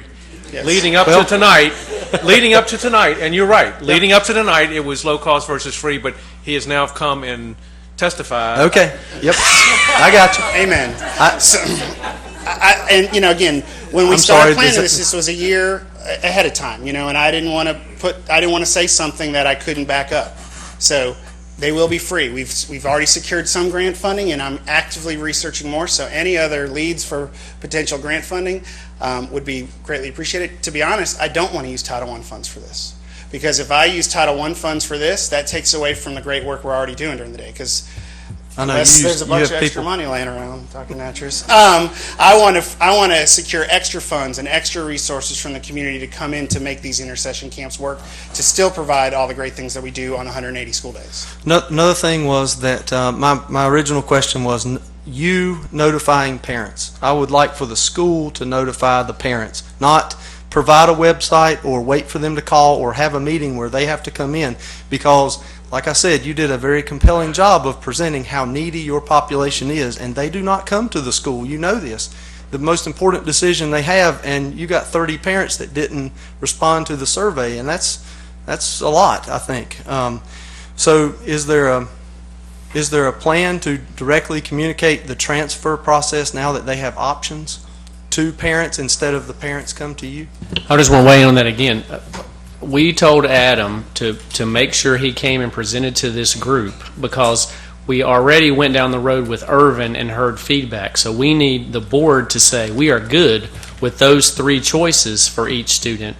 If the board says, yep, we're going to support that, even if a lot of people email us and say whatever, that we're going to give 3 different ways to go to elementary school, if the board says we're good with that, then you can now communicate to his public, these are your choices and these are the transfer process. But if he does that and then someone else complains about that or sends an email and we say, well, you know what, we want to open that up and have 5 choices or 10 choices, then now he's going to get accused of communicating something again and going back and changing. So he was trying tonight, and I certainly encouraged him tonight to say, bring that to them, see what their feedback on that is. If they're good with 3 choices, which is Irvin, Weddington, and Rocky River, then he can go back and say, now this is part of the plan. That's what we left out last time, and we wanted to make sure we brought that to y'all now before he communicated that to his group. Okay, thank you, Dr. Louder. I'm sorry, Carolyn. Give me. Well, Is one of the things with that, I mean, I like those 3 choices, but personally, I feel like if someone is providing their own transportation and they have made that choice, that I think they should be able to go to the school that, and providing there's room, that they should be able to go to the school they want to. They are providing their own transportation. They have opted out, and I think they should be able to go where they want to. And I'm just putting my 2 cents worth in, but that is my feeling on it. I am only one board member, but that is the way I feel. Thank you, Carolyn. I'm sorry. Will Wolf Meadow students that opt out, will they be given any sort of priority for the magnet programs, because magnet programs have transportation that's provided? And again, you did an excellent job of proving your needy population, and transportation would really make a difference in these kids' lives. Could we give them priority? Has that been part of the discussion? Well, I will say Weddington is a magnet school, so, and I'm going to let Dr. Van Houten take it from there. We did entertain that thought briefly, but we felt that it was not fair to the rest of the students that are applying to the magnet programs. We're going to be presenting some other options to the board in January, particularly for STEM. We're running out of space with our STEM enrollment, so you're already looking at a very few number of spaces available at Coulter and Webb. So no, we did not make that accommodation for Wolf Meadow students to have priority in the lottery. No. But like Adam said, Weddington is an option on this list, so they have an automatic access to the IB, if that makes sense. They wouldn't go through Only that. if that's their middle school, correct? Exactly, yes, that's right. Rob, did you have another? Yeah, I had some. I don't really like the urban option. I think R. Brown McAllister has seats. Why would that not be an option? We have Pittsville Road, which is a whole lot closer than Weddington. And Rocky River, those are the 3 closest schools. I would think those should be the priorities. And they all have space. Ms. Baumgartner? I just want to say, as a middle school teacher, that I do think it's very important what Mr. Auerbach is talking about, that continuum of that group of kids and then being able to have that group of kids. So even if it's not the closest school, I think that it's great that they've looked at that, because middle school is already a very difficult time, and that's going to help with that transition a little bit. So that's kind of a little bit coming from a middle school teacher. Thank you. All right, board members, the way I see this, we'll probably put this on the action agenda, but there could be 2 components to this. One is the calendar itself, which I didn't hear a tremendous amount of disagreement. In fact, if you want to, we could put the calendar itself on a consent agenda, and then we could divide this other portion into a separate discussion or as an action and create a motion to accept the plan as written or with some refinement as we go forward. What would y'all... Do we have to vote on teacher transfer process for this situation, or? No. Just I was just talking about the plan. I wasn't talking about the teacher transfer process. That was because that involves other things, and I don't think we're going to be voting on teacher transfer process. I was talking about the plan that Dr. Auerbach laid out that's specific to Wolf Meadow. I think the only thing that actually requires board action at this time is the calendar. I think for everything else, it's just a general board update and thumbs up or thumbs down approach. But I do think, and I want to miss Stone away in this, I think that right now, I don't understand the direction. Like what Dr. Auerbach has brought forth was to say, here's what we're going to do, and these are the three choices if you provide your own transportation. What has been stated here has been provide transportation, choose whichever school you'd like to go to, choose to some that have seats. So whichever one of those is the one that we're going to move towards, will give him direction that he can then communicate to his community. But until he knows, there's a lot of things that were put on the table that we didn't necessarily think was going to be a vote. It was more of a here's what it's going to be. But now I feel like that the only way to be fair and communicate to his community and make sure they know is to know the will of the board, because I'm not sure of what that is right now. And I am unsure as well. But that's why I suggest that we break it into two components. We could put the calendar on the consent agenda and then create a new agenda item for the next meeting to whittle down the board's consensus on the plan that you have offered, because I think you've got a very comprehensive plan. There just seems to be some smatterings of disagreements in small portions of it, but we do need to give you a comprehensive, this is what would like you to do, so we don't get involved anymore, except to say, good job. That's what we would like to be able to say. So, Okay, do we want to leave it for another week for public comment before so it's making an action item instead of a consent? But otherwise, we're good for a calendar. I think we're good right now. We've introduced a tremendous amount of public comment into tonight's discussion, and we've heard everything that's been said out there. I just wonder, is the board satisfied with creating a separate agenda item for the next meeting is really where I'd like to find out. Ms. Carpenter? One thing that Jeff had just brought up, and I don't know if any data has, and I don't know if we can even get it, what kind of amount are we looking at if we did provide transportation for those sessions? What kind of figure would we be looking at? Again, I don't think and Mr. Robert, tell me if I'm wrong, we're not going to know until we decide what it is that we're offering and then say, okay, this is what we're offering, now commit to that. And as soon as we have that, we'll be able to say, okay, here's what it costs to provide 40 students transportation to one school, 3 schools, any school they want to go to. Again, so as soon as we know what you're comfortable with, then we can say, here's a plan, and then she can give an estimate. But until then, we're completely not aware of. Until we ask people to commit to what they want to do, we will not be able to make a guess on how much that will cost. And that was kind of where we were saying before is if you say you have to provide your own transportation, it'll be one group that says, I don't want to do that. If you say we're going to provide it to one school, it'll be a different number. If it's 3 schools, it'll be a different number than that. And so, again, until we know what we're comfortable with and then ask people to commit to it, we won't be able to estimate costs because it'll depend on how far you drive, where you're picking people up, all that kind of stuff. No, we're just saying to the sessions, the intersessions. We're not saying to those other schools. We're just saying. Still a little bit of the same, though, until, like Dr. Auerbach said, until he says, hey, this is on June 15th from 8 to 2, who's coming, and they commit to that, then you can say, okay, we've got to go pick up 40 kids. Well, if they all live in the same neighborhood, it'll take 1 bus. If they live all over the place, it may take 5. So it's very difficult to get a good estimate of that with things that we don't have a year to base on because this is new until we ask people to commit. That's pretty close to what I was going to say. In our discussions with transportation, we have asked the question, can we provide transportation during the intersessions? And we certainly can't do it at cost zero. There is no question about that. And can we provide transportation to our 3 options?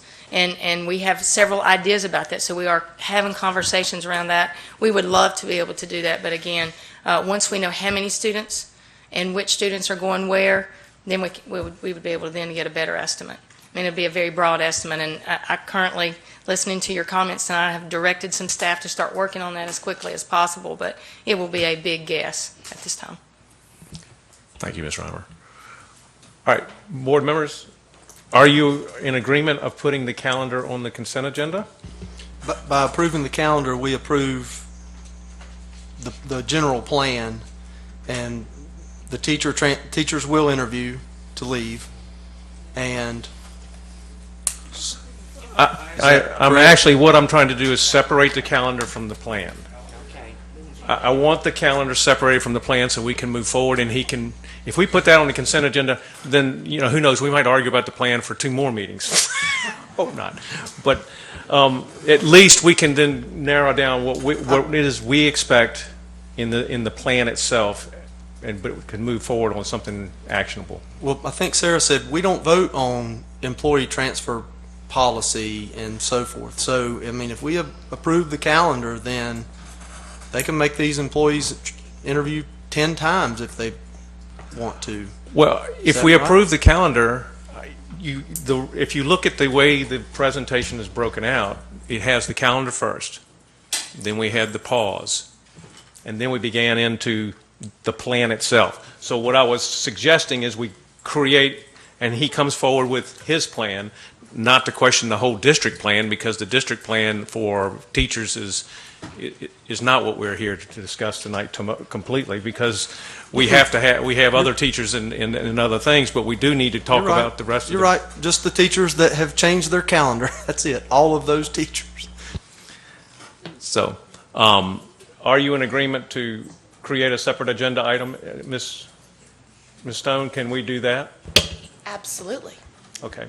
So, if you're in agreement with that, and then we will put the calendar on the consent agenda, and the rest of the plan will be a part of our action agenda.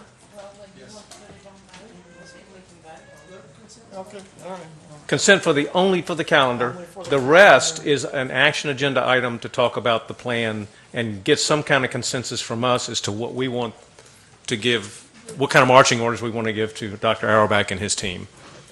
And make sure that we agree with them, or maybe make some minor changes. But all right, good. Let's move on to the next one. Thank you, Dr. Auerbach. Thank you. All right.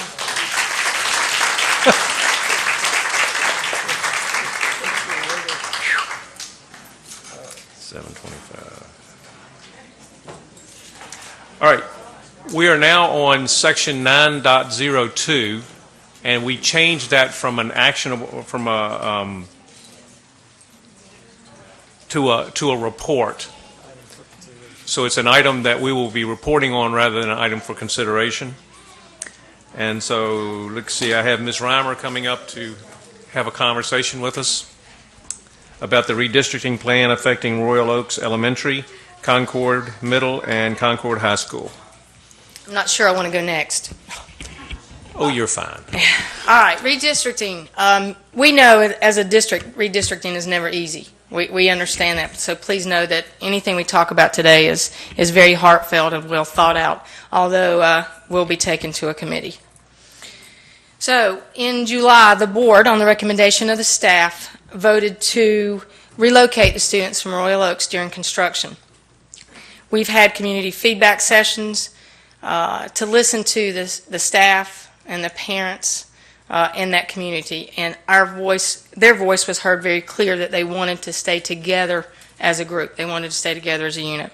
So our work began by looking at, do we have a space that is close enough, that has available space?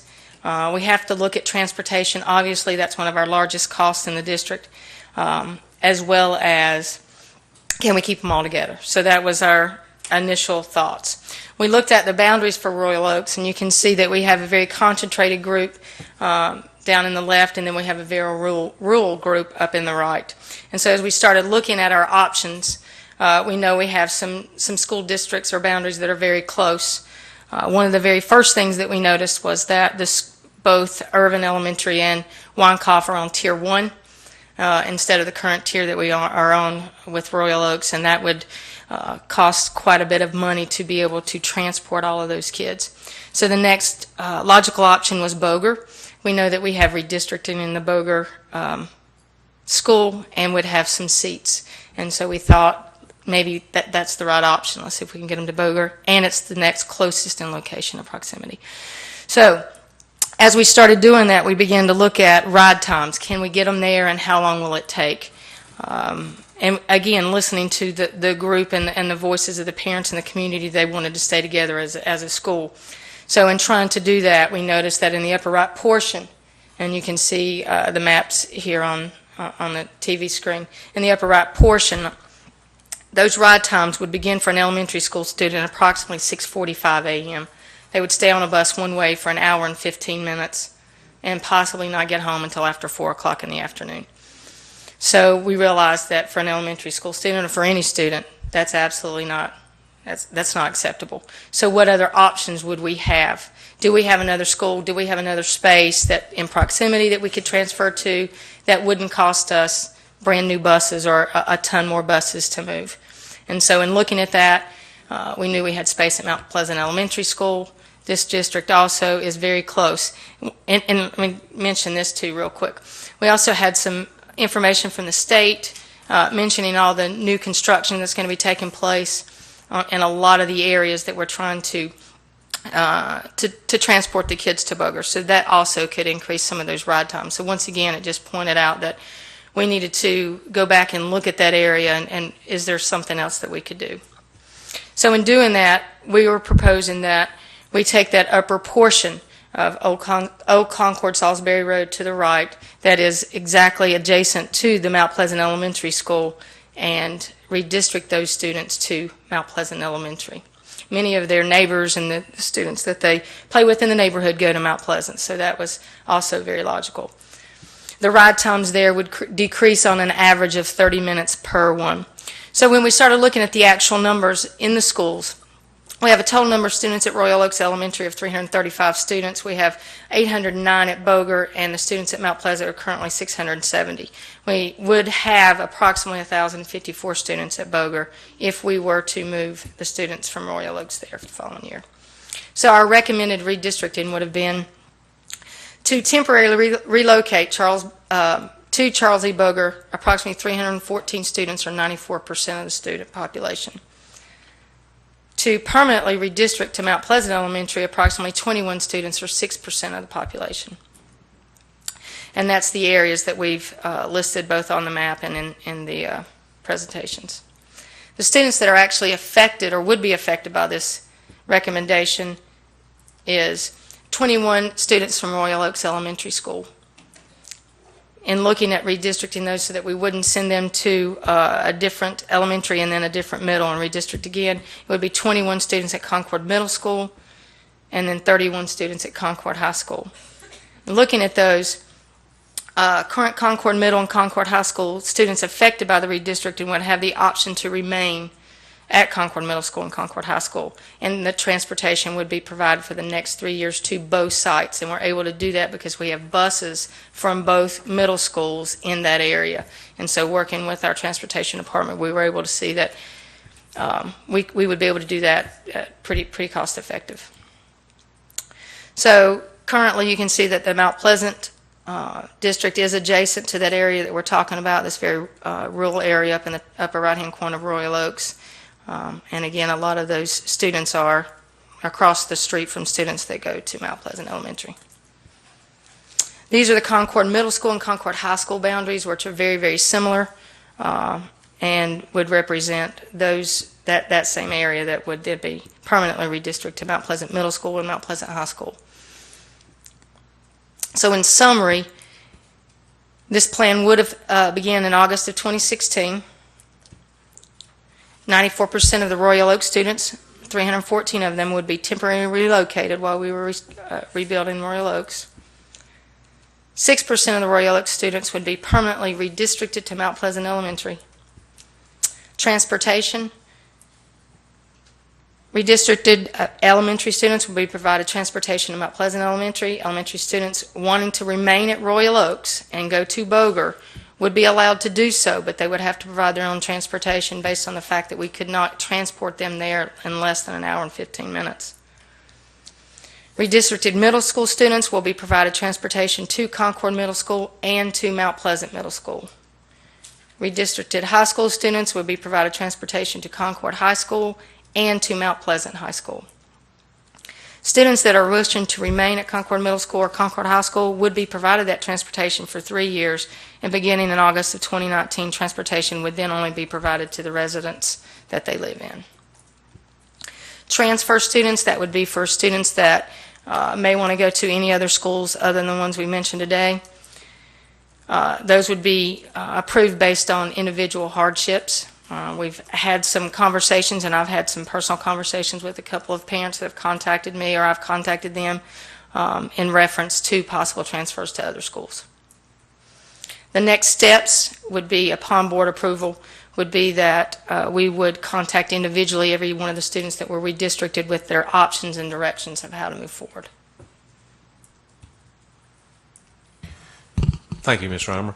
All right, board members, since we're going to send this back to what's the name? Student Assignment Committee, then I will not allow us to ask a bunch of questions, because I think that they'll review it and they'll come back to us with something similar to this. So now, board members, that will move us into section 10. It's our public hearing for redistricting of Royal Oaks Elementary, Concord Middle, and Concord High Schools. I need a motion to open the public hearing for input on the proposed redistricting plan. So moved. David Harrison makes the motion. Dr. Phillips seconds that. Any discussion on the motion before us? Hearing none, I ask for a vote. All in favor say aye. Aye. All opposed? That motion carries. We are now going into our public hearing, and I have some speakers that have signed the list at this point. So currently, I have 2 that have signed, Kishia Sandage and Crystal Walter. So, Ms. Sandage, if you would come forward first.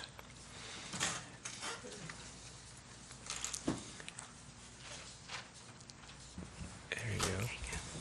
And you will have basically 3 minutes to talk to us, and then if board members have any questions, then we won't deduct that off of your 3. No, board members will not be inquiring. It'll just be a conversation that you're having with us. So thank you. It's been probably several years since I've spoken in front of some of you, and it was actually in relation to the Royal Oaks and building a new school, and yay, we have that going on now. Good job, guys. However, my little one is going to be affected by this redistricting. My big one is here today, and he plays for Concord High School. He won't be affected, but his sister sees him every day go to that school. She would be proud to go to that school. She's at every Friday night game rooting for him. She gets her nails colored, the yellow and black for him. And while I did talk to Miss Lynn last week sometime, and I understood where she was coming from, I started to think about it. My daughter will never be able to ride the bus to high school. And as many of you sit up there, you understand how important that can be to a child's development. So when you think about approving this proposal, think about my little 8-year-old who's almost as tall as me, not being able to do that. So that would be it for me. Thank you guys for listening. Thank you very much.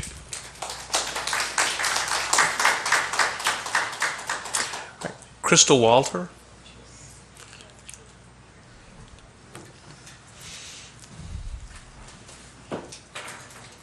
Good evening. How are you doing? Good evening. How are you? Good. My name is Crystal Walters. I am a Rowan County police officer. I have lived in Cabarrus County all my life. I have graduated from Concord High School. I have 3 beautiful children, 2 of whom go to Royal Oaks Elementary School. Kaylee is in 1st grade, Kaylee Ann Walters, and Kaylee Jade Walters is in 3rd grade this year. And this is also the first year she'll be participating in the EOGs, which leads me to talk about Royal Oaks Elementary School's performance and how it affects my daughters. I have got a letter from the principal at their school dated October 27th, 2015, and it states that Royal Oaks School has been designated as a low-performing school by North Carolina State Board of Education, and also states that Royal Oaks School received a D school rating and our students did not meet expected growth. And also I have the North Carolina school report cards for Royal Oaks, and it says just that they did not meet the expected growth, and that their school is in fact a grade D. And I also have Mount Pleasant Elementary School's North Carolina report card, and they exceeded their growth status, and they are a grade C. I also have report cards from 2012 and 2013. For the EOG for math and reading for Royal Oaks, they were both below the district and the state percentage, while Mount Pleasant was above both the district and state percentage for their school, which is very wonderful. I am not affected by the line that is proposed. I live on Lumber Lane, which is right here. It's not even 1/10 of a mile from the line. And I would just want you to consider my children. I had enrolled them in preschool to get them ahead, and as of today, they are behind. My daughters will already be moving to a different school for 2016 school year due to the construction. Wherefore, I pray that you consider Lumber Lane of Kannapolis in your proposal, so my daughters will have the opportunity to receive the education that they need. Once again, I thank you for your time, and I thank you for allowing me to be here. Thank you. Thank you, Ms. Walters. All right, this is still a public hearing, and I'll now open this up to anyone else who wishes to come forward and make have conversation on the redistricting. Yes, ma'am, would you come forward? And please state your name. My name is Carolyn Klein. I'm a retired Wait, educator. Carolyn? Carolyn Klein? Klein, C-L-I-N-E. Yes, ma'am. I'm a retired educator, and I want to commend Cabarrus County Schools. I have, as Dr. Louder, went to Royal Oaks. I have three sons that went to Royal Oaks. I taught for 35 years at Mount Pleasant Middle. I wouldn't give you a dime's worth of difference. I know people look at report cards, and I appreciate your input, but Cabarrus County Schools is a great place to work, and it's a great place for your children to go. I've often said I wouldn't give you a dime's worth of difference for all the schools. I know everybody, and I listen to the individuals talk about Wolf Meadow. I know everybody wants what's best for their kids, and I appreciate you as a school board listening to parents and understanding that it is important to parents that their kids get the best education, and I think Cabarrus County Schools does a good job at educating children. And thank you, Ms. Carpenter. I think I've talked to you before, too. Thank you. Thank you, Ms. Klein.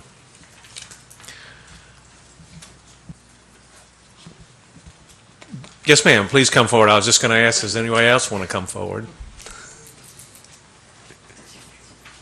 Thank you for allowing me this opportunity to speak. As you can tell, my name is Michelle Hewitt. Michelle Hewitt? Hewitt, yes, sir. H-E-W? I-T-T. Okay. I currently, a graduate of Concord High School, very proud, have two daughters. I have one daughter who is in Concord High School now, so she will fall in the 3-year window, and she'll be will have graduated. My other daughter, who is currently in 8th grade, that puts her in the 11th grade when this takes effect. So it's hard for me to tell my 8th grader who is in activities with school and marching band that when she becomes her senior year in high school, that she may fall in the window that she has to be transferred to Mount Pleasant. So as a parent, the transfer process I'm not that familiar with, but as a parent, how can I tell her then, this is my senior year in high school, no, sweetie, you've got to go to Mount Pleasant now because you fell 1 year short. So I hope that you guys will consider a clause, a grandfather clause for those students who have already started their education and their activities and they fall short that last final year. That's it. Thank you. Thank you very much for your comments. And just for your information, we are sending this to Ms. Carpenter, and Mr. Walter are a part of Ms. Reimer's student assignment committee, so they'll be reviewing the comments that are made tonight as well as what they put before us tonight to see if there's anything that they need to adjust. Yes, ma'am. Please come forward.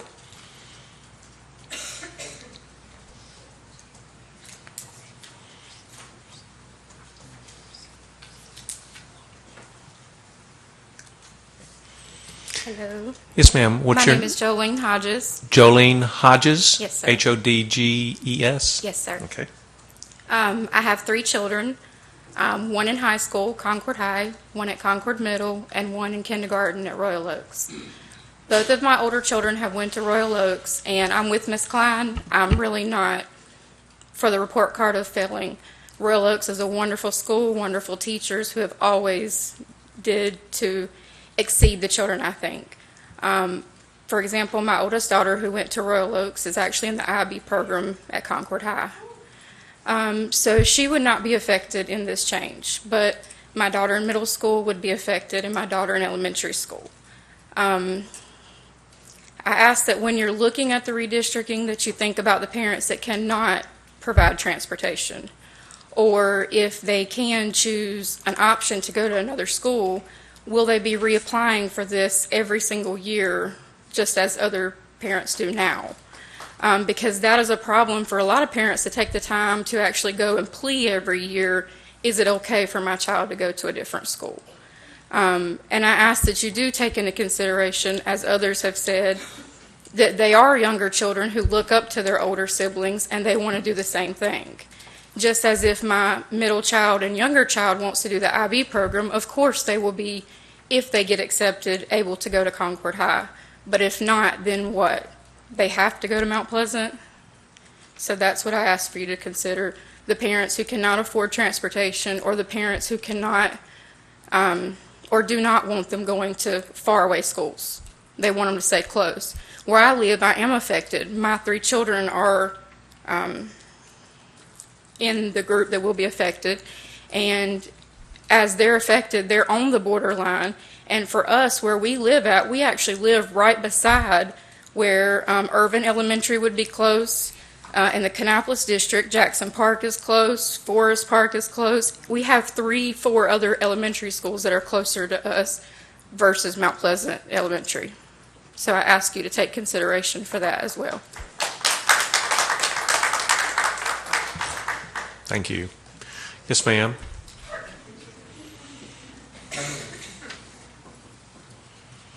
Hi, thank you. My name is Delane Beals. I too. Wait a minute. Delane. Delane Beals. Beals, yes. Yes, ma'am. I too am a mother of children that go to Concord. My oldest son played football under E.Z. Smith, graduated 2010. I currently have a daughter that's a junior there now, so she will not be affected. I have an 11-year-old that went through Royal Oaks. He is currently at Concord Middle School right now. He will be affected his 10th grade year. And I am one of the parents that is affected with this. And just like someone said a few minutes ago, it is a respect thing for their peers that have already gone there. My daughter's very active in school, and my 11-year-old plays football. He struggled through Royal Oaks great. I just want to commend these 2 ladies that are here tonight. They're familiar with his situation and his education. They've followed him through his years. They've actually communicated all that through Concord Middle. And I think with today's peer pressures that these children go through, that would be a very hard transition for some of these students and some of these kids to go with the people that they have grown up with all these years and then all of a sudden be shipped to another school. So I hope you do consider the revamping of that, and allow, and I too am a single parent. I have no family here, and I'm not always able to. It is 4 miles, may not seem like a lot, but it is 4 miles further than what Concord High School would be. So if I had to provide my own transportation, I have to take off work and take my lunch hour to make sure that he gets home from school, and that's just not feasible for me as a parent. So, thank you.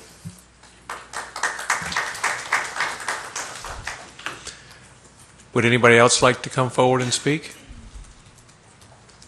All right, board members, I'd like to have a motion to close this public hearing. So moved. Mr. Harrison makes the motion. Second. Ms. Carpenter seconds the motion. All in favor of closing the public hearing, say aye. Aye. Oppose? That motion carries 7-0. We're now moving on to our report section, section 11. Yeah.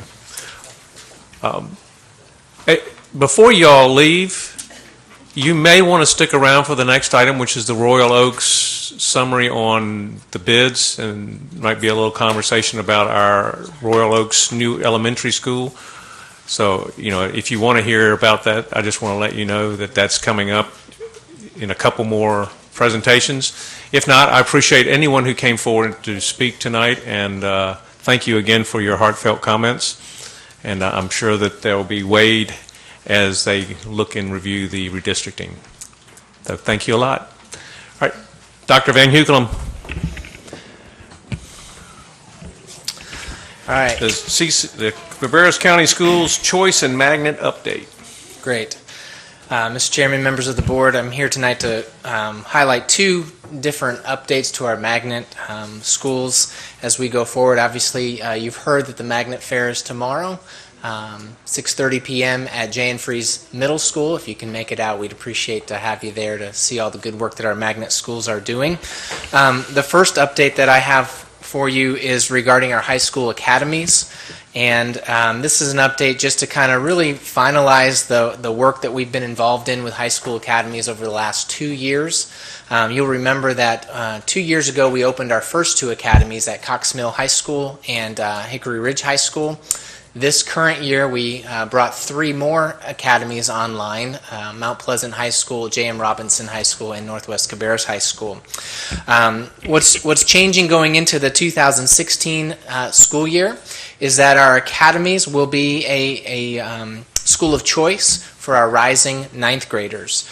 So you see there, our purpose with our school choice schools is to provide access and choice to Cabarrus families for career-related programs that align to the major industries in Charlotte region through the NAF Academy. So I just want to remind us of some of the research that we did with Harvard through a program called Pathways to Prosperity. And through that process, we really hung on one of these phrases that said 80% of high school graduates will live and work within 100 miles of where they graduate from high school. So that caused us 3 or 4 years ago to really align our career technical educational programs to the local industries that are in the greater Charlotte region. While education is not entirely for the purpose of getting a job, I think it's one of the key purposes of our educational system. I think our parents would agree with that. So we looked at those industries, and that's how we landed on the 5 academy themes that you'll see in our academies. As we entered into that discussion, we recognized that it was cost prohibitive to add an academy at every single high school to have every high school have all the academies. So we had to have each high school specialize in one particular academy. That's how we got our academies and where they're located. Going into next year, we want to provide some choice to rising freshmen so that they can potentially choose to attend a high school academy across attendance zone lines. You'll notice there that we're allowing this as limited choice with no transportation provided. So students within the attendance zone would have first come, first serve type, same as we do with our language immersion programs like Fur Elementary, Rocky River, and Cox Mill. But if there was available space in the academy that was not taken up by a Hickory Ridge student or a Northwest student or a Mount Pleasant student, that we would then open that up to cross-district enrollment. And so a student who lives in one area of the county could drive across the county and attend another academy. You'll notice that there's a requirement with our NAF academies, National Academy Foundation, that we have at least 50 students per cohort with a maximum of 100 students per cohort. And I've got the numbers down below as far as what we currently have. Some drivers that we brainstormed, drivers being reasons to do this.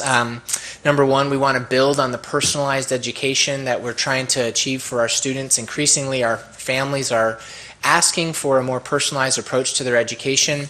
And so by building these academies that really are the glue to the curriculum, and then allowing cross-district enrollment, we can offer that to our families. We see a high degree of engagement with our kids who are involved in some sort of theme education, whether that's IB, STEM, or now with our academies. They are bought in, so to speak, from the beginning because they've chosen to be a part of that particular program, and they see the relevance of their other classes, math, science, English, etc., through the theme of that particular academy. And all of these academies use a problem-based learning approach, which is the same instructional model that we use in our STEM programs. Okay? You find a high degree of ownership of parents and students when you have this choice. And then I think the biggest surprise, but also the biggest driver for us moving forward is the engagement we've experienced with our industry community. I know Dr. Lauder, myself, and many of the staff have sat on some of those advisory boards just to watch the engagement of our industries.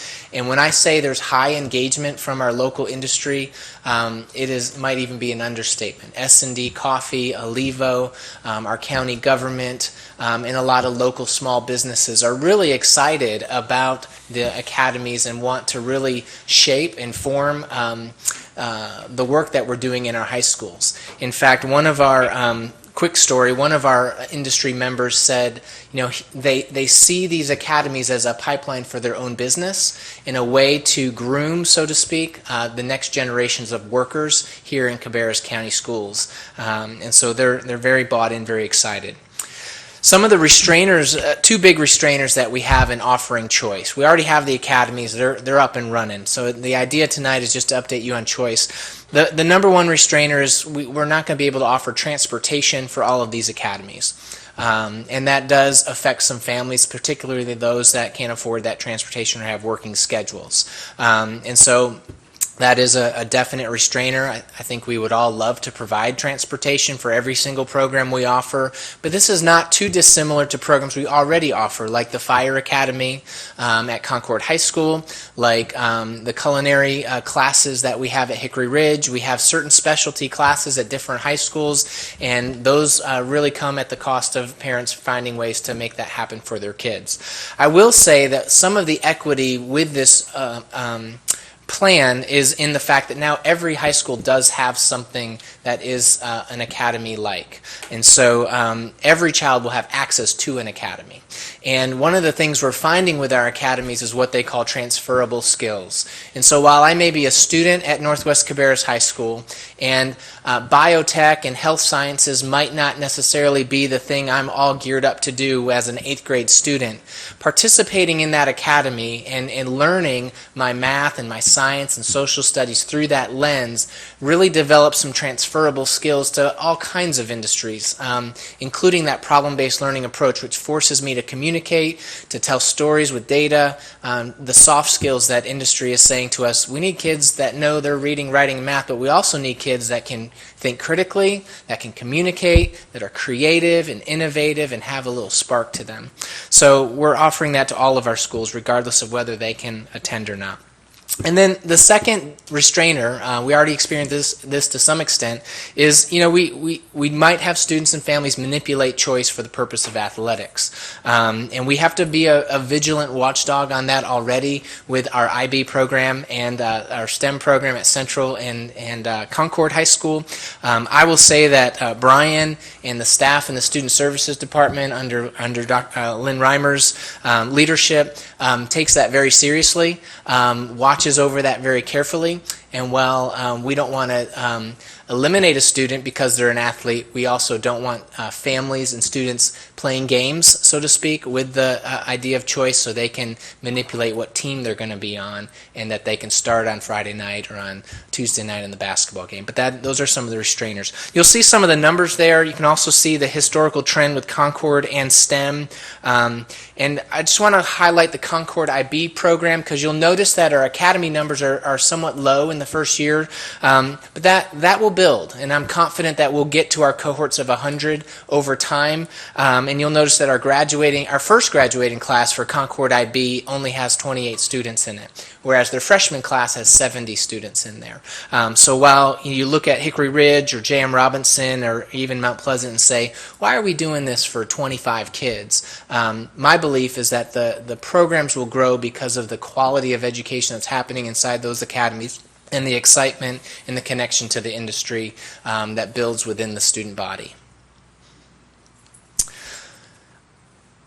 I have another update that relates to criteria. Would you like me to take questions on this or put them together and then take questions all at once? I have one question. Okay, Mr. Powell.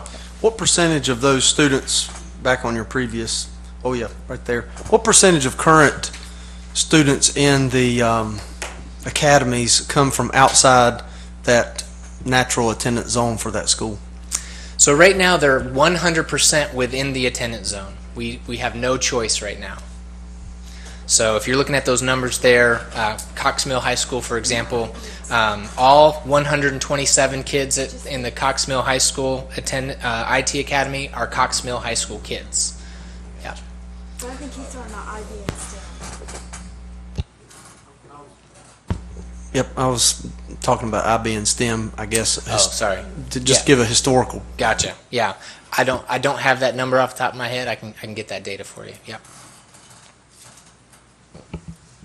Don't let me mix apples and oranges here, Okay. but I tend to do that anyhow. If a kid is doing really good in an academy and has potential to switch programs and go to the early college program, is that allowed? Is that doable? Once the kid gets into an academy, the kid is in that pipeline to stay in that academy until 12th grade? Is that correct? That's correct, and that's true for early college as well. They only accept students in 9th grade. They don't allow students to enter the early college in 10th, 11th, or 12th grade. So if you're going into academy, you're signing up for that 4-year trajectory within that academy. Now, if you choose to leave the academy, you can. And you'll have to go back to your home school and partake in a traditional course of study, which is also full of great stuff too. Right, I mean, that's a choice as well. Exactly, yeah. Okay, so 8th grade is when parents need to Exactly. pick something and stick with it. Yeah, that's right. Okay, thank you. But there are also choices within the academy as well, as far as the IT has 2 different pathways. Yeah, and- that's right. Yeah. And Hickory Ridge has different Yeah. pathways. That's right. There are some mini pathways, so to speak, within the academy. So IT has computer science, programming, some things like that. So as the students matriculate up into their 11th and 12th grade year, they're going to become more and more focused on a skill or a particular job field that they're more interested in. Yeah. Did you have another question? I did. So I did get a tour of some of the academies this last week and was very impressed in how engaged some of the students are, like you were talking about the community partners, and one of which I think they mentioned over at the IT is they're guaranteeing if these folks complete it and go through, they guarantee them an interview. That's right. So that's pretty a leg up on a lot of Yeah, folks, absolutely. which was pretty impressive. The question had to do with how many spaces are we reserving for folks outside of the district? Is that outside of that particular Sure. school? Yeah.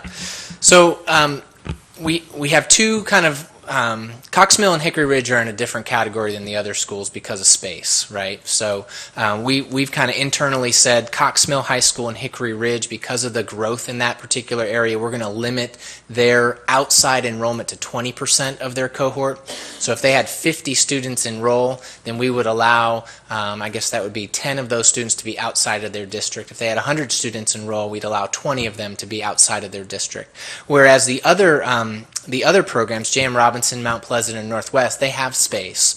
And so they're not really feeling the pinch, so to speak, from their attendance zone. So we would really not have a limit, so to speak, for those other schools. We tossed around, a 40% mark for those other schools, but we haven't really settled on one. But Hickory Ridge and Cox Mill, we felt like they still needed some choice, but they're also somewhat overcrowded. Yeah.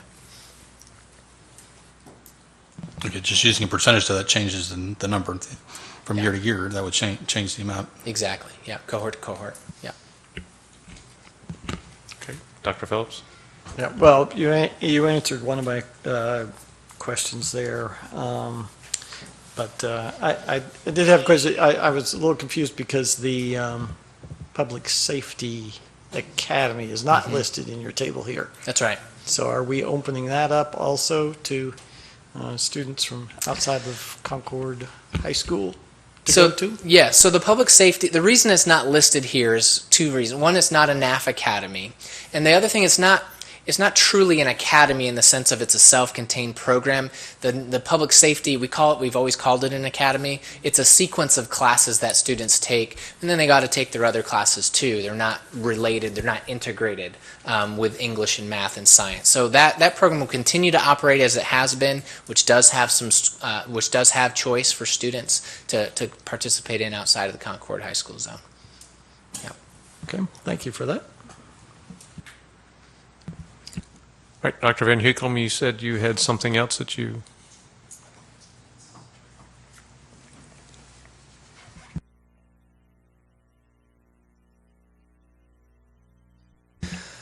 Okay, annually we are asked to update the criteria for our magnet programs to the board. All right, and so we're doing that. All of the criteria for all of our magnet programs are staying the same, except for J.N. Freese Middle School. We're proposing a change for J.N. Free Middle School. So I want to highlight that and entertain any questions that the board might have. We've wrestled with J.N. Freese and the criteria there over several years, and I want to use an analogy with our good university. Forgive me, Mr. Farrar, the University of North Carolina at Chapel Hill. So if you know that UNC Chapel Hill has a mandate by the state legislature to be a representative body of the state of North Carolina. So their admissions policy is very unique. They structure their admissions policy so that when you look at their student body at UNC, it mirrors to some extent the population and the demographics and the socioeconomic status of the entire state of North Carolina. They do that on purpose because it's a public university, and they have that mandate in general statute.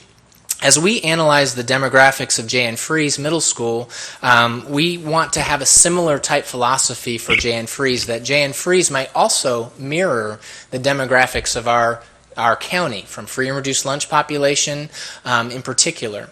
And so in order to do that, one of the first steps I think in making that a reality is changing some of the criteria for our entrance into J.N. Freese Middle School. And so you'll notice a couple bullet points here. So let me get back to the purpose first. Our purpose in this proposal change is to maintain the high academic standard at J.N. Freese Middle School. And in the engaging instructional philosophy, while also mirroring the CCS demographics. Okay, so what we'd like to be able to say at the end of the day is that when we look at J.N. Freese student body, it is a mirror of Cabarrus County schools. Some of the ideas that we'd like to put forward to try to make that more of a reality.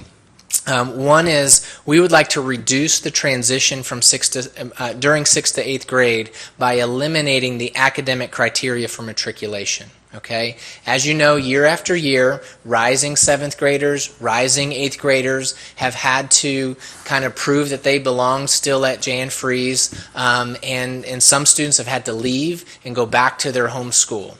And what we're saying with this change in the policy is that we believe that these students, when they enter in 6th grade, that J.N. Freese can keep them all the way through 8th grade, regardless of their academic performance. Parents certainly still would have the right to leave J.N. Freese and go back to their home school, but we want to have a more inclusive approach to the academic requirements at J.N. Freese Middle School and keep those students in and not, quote, kick them out because of their grades or because of their EOG performance. So that's one thing that we would like to change for J.N. Freese Middle School. The second thing, behavior and attendance isn't everyone, so that's not a change on anyone's on J.N. Freese. But the third bullet is another change. This really came after analyzing the percentiles for our levels 1, 2, 3, 4, and 5. You know, J.N. Freese was founded before the Common Core. Okay, so when we made our initial criteria for entrance into J.N. Freese Middle School, it was on a 1 to 4 scale, 1, 2, 3, or 4, and we said you had to be on grade level to go into J.N. Freese. Well, on grade level, prior to the Common Core, a level 3 went down to the 30th percentile. Okay, so students who were at the 30th, 32nd, 33rd, even whatever percentile, were still quote on grade level and were admitted into J.N. Freeze. With the advent of the Common Core, the standards were raised, so to speak, and so that level 3 went much higher than the 30th percentile, excluded a whole group of kids that would have normally gotten into J.N. Freeze under the original criteria for J.N. Freeze. What we're seeking to do is kind of go back to that original through a percentile and lowering that standards for 6th grade to a level 2 in all 3 EOGs, math, science, and reading. Just to give you an idea of the percentiles that would do, currently, as of last year's EOG in 5th grade, a level 2 in math, 5th grade math, was from the 27th percentile to the 50th percentile. A level 2 in reading in 5th grade was 25th percentile to a 56th percentile. And in science, a level 2 was the 20th to the 50th percentile. So basically, our current operating criteria is excluding more than half of the students. More than half of the students aren't even eligible to attend J.N. Freeze Middle School. And we want to take a wider swath of students. We believe that they're still young enough to continue to learn and continue to achieve at high levels. J.N. Freeze and their principal and their staff are committed to working with students who struggle in that advanced criteria. Okay, all right. And so, that's some of the reasoning for changing the criteria. Real quickly, and then we'll get to some questions. You can see some drivers and restrainers. Obviously, the drivers are to create the conditions that J.N. Freeze will more likely mirror the district demographics. And for the 6th through 8th grade piece, to create stability with our families and students through the middle school years. Restrainers are obvious. There's going to be a perception from our community in particular that we're lowering standards, and that I don't want my student to go to school with those kids, and I like what we have. That might come out of this. J.N. Freeze will have to do some remediation. J.N. Freeze will have to do some reteaching at times. They're not going to be teaching the top of the top every single day in their classrooms. They'll have to maybe readjust their schedule, offer interventions for students in math in particular, because J.N. Freeze has an advanced math coursework. Students who do not get the grade and level, get to that grade level in 3 years, the high school requirement is going to stay the same. That requirement to have Math 1 in 8th grade will stay the same. So if I'm a 6th grader and I never really get going in math and I can't really do Math 1 in 8th grade, then I won't be able to go to Concord and I won't be able to go to Central. The good thing is we now have academies that don't have entrance requirements. So I'm at J.N. Freeze, I'm not on grade level maybe, or I'm not in Math 1 in 8th grade. Do I still have choices? Absolutely. I can go to my homeschool academy, or I can go to another academy because they don't have academic requirements. And then the last point is very real. The math piece is very real, very legitimate. Students may struggle in that advanced math pathway if they're not prepared to do that. And J.N. Freeze is going to have those, we call it a core plus approach. Some students are going to need to take math plus, have time with intensive intervention in math as well to catch up. And with that, I'll take some questions on this particular proposal. Mr. Powell? So when you talked about your percentages, it's really only increasing by 10% to go from a level 3 under the old scoring, which was 30%, to a level 2, which is 20 to 50. So either we exclude 50% of the population or we open it up to only 10% more in that level 2. Is that what you're saying? Or did I remember those numbers right? I didn't see them written down.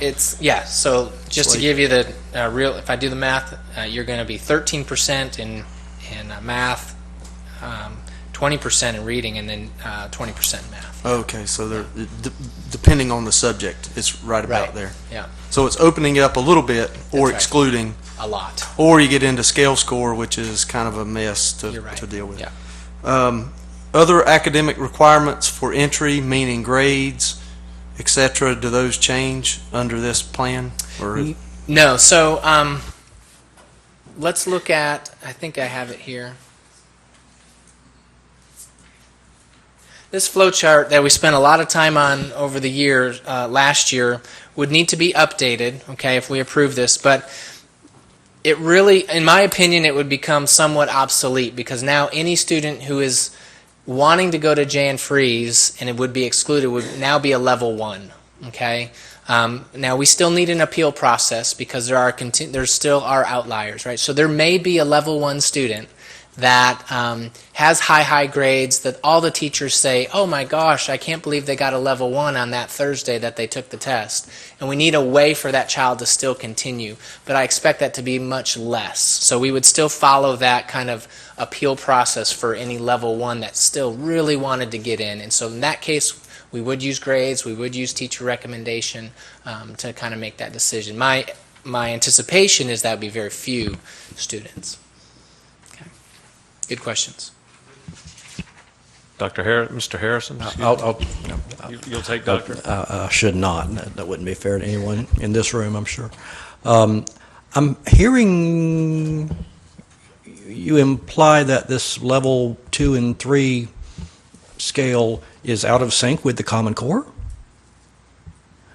I mean, it sounds like you're saying the Common Core has come along and has upped the ante, if you will, and had true measurable increases in rigor, but you want to take the threshold currently is a level 3 and reduce it to a level 2.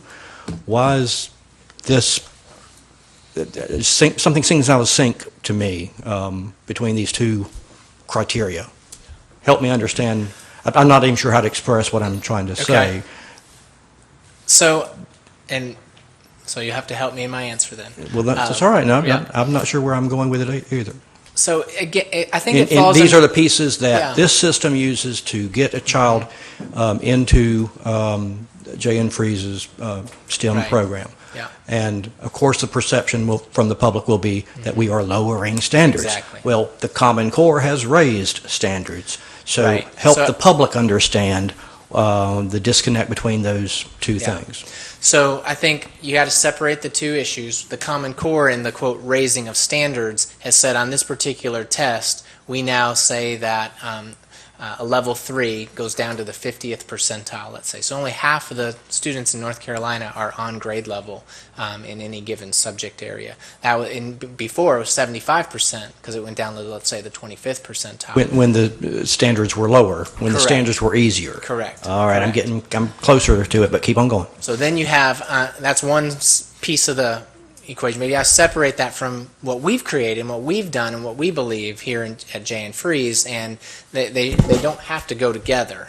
And so we're saying that for the school that we want to create at J.N. Freeze, we want to include more students, even though they might not be, quote, on grade level as defined by the state of North Carolina. We believe that extra 20 to 25% that Vince pointed out still can, A, do the work, and B, be successful in that environment and should be a part of the student body of Jan Freeze Middle School. Okay, I'm getting my head around some of that. Other question is, J.N. Freeze has had or currently has a waiting list. Is that correct? I mean, it comes and goes, but... If they do, it's pretty small. I think we've increased enrollment there to accommodate that waiting list, and I'm pretty sure we've... we're meeting that demand. I'm pretty sure we're meeting that demand. I'm actually working with Miss Bullock this year, and she just told me the last time that I was out there that there's not a current waiting list because of the seats that Dr. Van Hucom just talked about. Okay, happy day then. So I was going to ask, what are the grade levels of any waiting list? But if there's no waiting list, then it doesn't. The question's not relevant. Great, thank you so much. Mr. Walter? Well, I'm going to take the first part first, and I've, again, been advocating this for the last 2 years, is that it's wrong to have taken children out of a school that they want to be part of based on a test score. So I'm very glad that we're looking for a better way to keep them and work to make sure that they're successful there. Again, I guess with the level 2, though, so you've already got a plan for interventions for these students when they are struggling? Is there, or is that still has to be developed, or how is that? Yeah, we have the initial discussions of a plan. You know, Christy and her team are working through that. They will have to have a differentiated pathway for students, in particular with math. But, you know, the goal is to look at it as a 3-year journey in math, with the goal of trying to get as many of those incoming sixth graders to Math 1 as possible. Now, over time, that may happen for some and may not happen for others. So in 8th grade in particular, 8th grade will be a defining year for those students who struggle with math as to whether they can take Math 1 in 8th grade or whether they really can't or shouldn't take Math 1 So in 8th you're saying grade. we may not offer Math 1?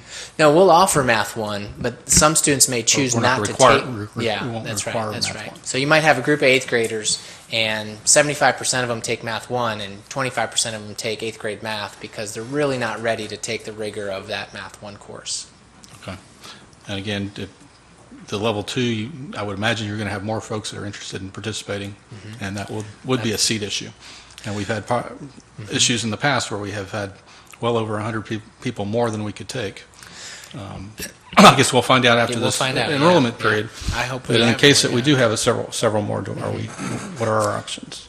Well, right now I think Jan Free's at 700 students, if I'm not mistaken, today, and you know they could handle at least 800. So if we have to kind of increase that 6th grade cohort, we'll do that. You know, Patriots is an interesting example because so many of those 5th graders, they don't necessarily matriculate to Jan Free's. Many of them go to Hickory Ridge Middle School. So that 5th grade cohort, I think last year 45% of that 5th grade cohort went on up to Jan Free's, but most of them actually went on to Hickory Ridge Middle School. All right, well, we have 2 feeder schools, and we had our expectations were requirements to That's get in right. Yeah, a lot it'll be higher, interesting. so. Yeah. Yep. Did I say that as a restraint? Dr. Phillips? Well, I like Rob. I like this. I think it's the right move. I've in talking with parents who have not moved their children from the elementary school STEM program into Jan Freeze.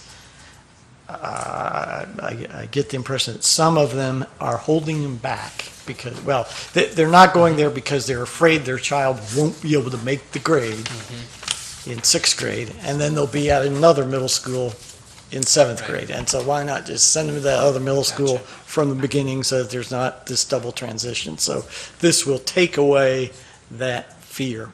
Now, the one concern I do have is if we're now going to offer the option of not taking Math 1 in 8th grade, we need to make really sure that any student that's a level 3 or a level 4 is taking Math 1. They should not be given the option to take the easy way out. Yeah. Because there is data that at our our North Carolina School Board Association conference, we had a session on why is the STEM pipeline empty. And it said level 4 scorers on EOG math who take 8th grade Math 1 are 3 times more likely to take chemistry and physics in high school. Level 3 math students who take Math 1 in 8th grade are 55 more times likely. So that is the pipeline, is you have to take Math 1 in 8th grade. So if the student is capable of it, we shouldn't even give them the option of opting out to not taking it. So I agree. That's my one caveat in That's great supporting data. this. And I would say you'd be happy to know that over, and Cheryl, correct me if I'm wrong, put you on the spot here, over the last 4 years, we have gone from, I believe, 17% of our 8th graders taking Math 1 up to 27% taking math. So we've increased the number of 8th graders taking Math 1 by policy, by lowering that bar to say, no, level 4s can do Math 1, level 3s can do Math 1. So to that point. Is everybody okay? All right. Thank you, Dr. Van Hukelum. Oh, I did have, it's not for, this is probably for Dr. Louder. Are we expected to vote? This just says a report. Are you expecting us to, that means we don't take action? Or do you want us to endorse this? Yeah, I think my understanding, and again, Ms. Stone can weigh in if she needs to, is that we were just supposed to bring forth that criteria and let you know this is the criteria that we're going to use, and to make sure you understood that. I guess if there was a major concern with that and he didn't want to do it, it would be a different action. Is that right? That's correct. The policy provides for a report to the board on the expectations annually. It's something I forgot to mention, I didn't know how to express. If we are lowering the, it's just a report, it's an informational thing. If we are lowering the level 3 to level 2, in effect, are we expanding the demand and therefore need to have more teachers who are STEM certified in this facility, or the program itself is not being expanded? No. And right now, I think especially when It doesn't have any HR impacts, does it? No, it should not. Again, we haven't done it at this criteria, so we'll have to see how many people apply. But ultimately, no, it shouldn't change anything. As Dr. Van Hukelum said, right now there are 700 students. We actually can house 800, so that's still part of the criteria. Also, when we have a discussion and say things like lowering standards, I want to make sure that we're clear. The school is not going to lower any kind of standards. They're going to continue to do exactly what they did today. But as we set criteria for things, as educators, we always have to try to figure out, we want kids to be able to do what they're capable of doing. So you don't want to push them too far, and you don't want to not challenge them enough. And so you're always trying to figure out where to set that bar. And we want to err on the side of letting that door swing open than rather it swing closed. So we do not want to say to kids, you don't even have the opportunity to come and prove that you can do it, especially when the criteria hasn't changed. So they're still going to have to come to the school and still rise to that challenge. We just feel like based on test scores from the past that were 3s, that the majority of them will do that when they land there. So we don't want to say to a lot more students, sorry, you can't even come to this school to prove that you can do it.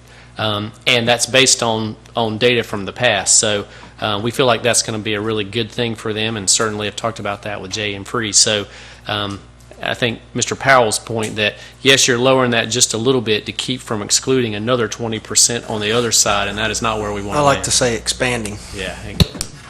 I do think these need to be action items, because I think, as it says in our policy, each magnet program is, what does it say? Each magnet program school magnet expectation shall be approved annually by the superintendent or designee and submitted to the board for approval initially and prior to any substantive changes being made or implemented.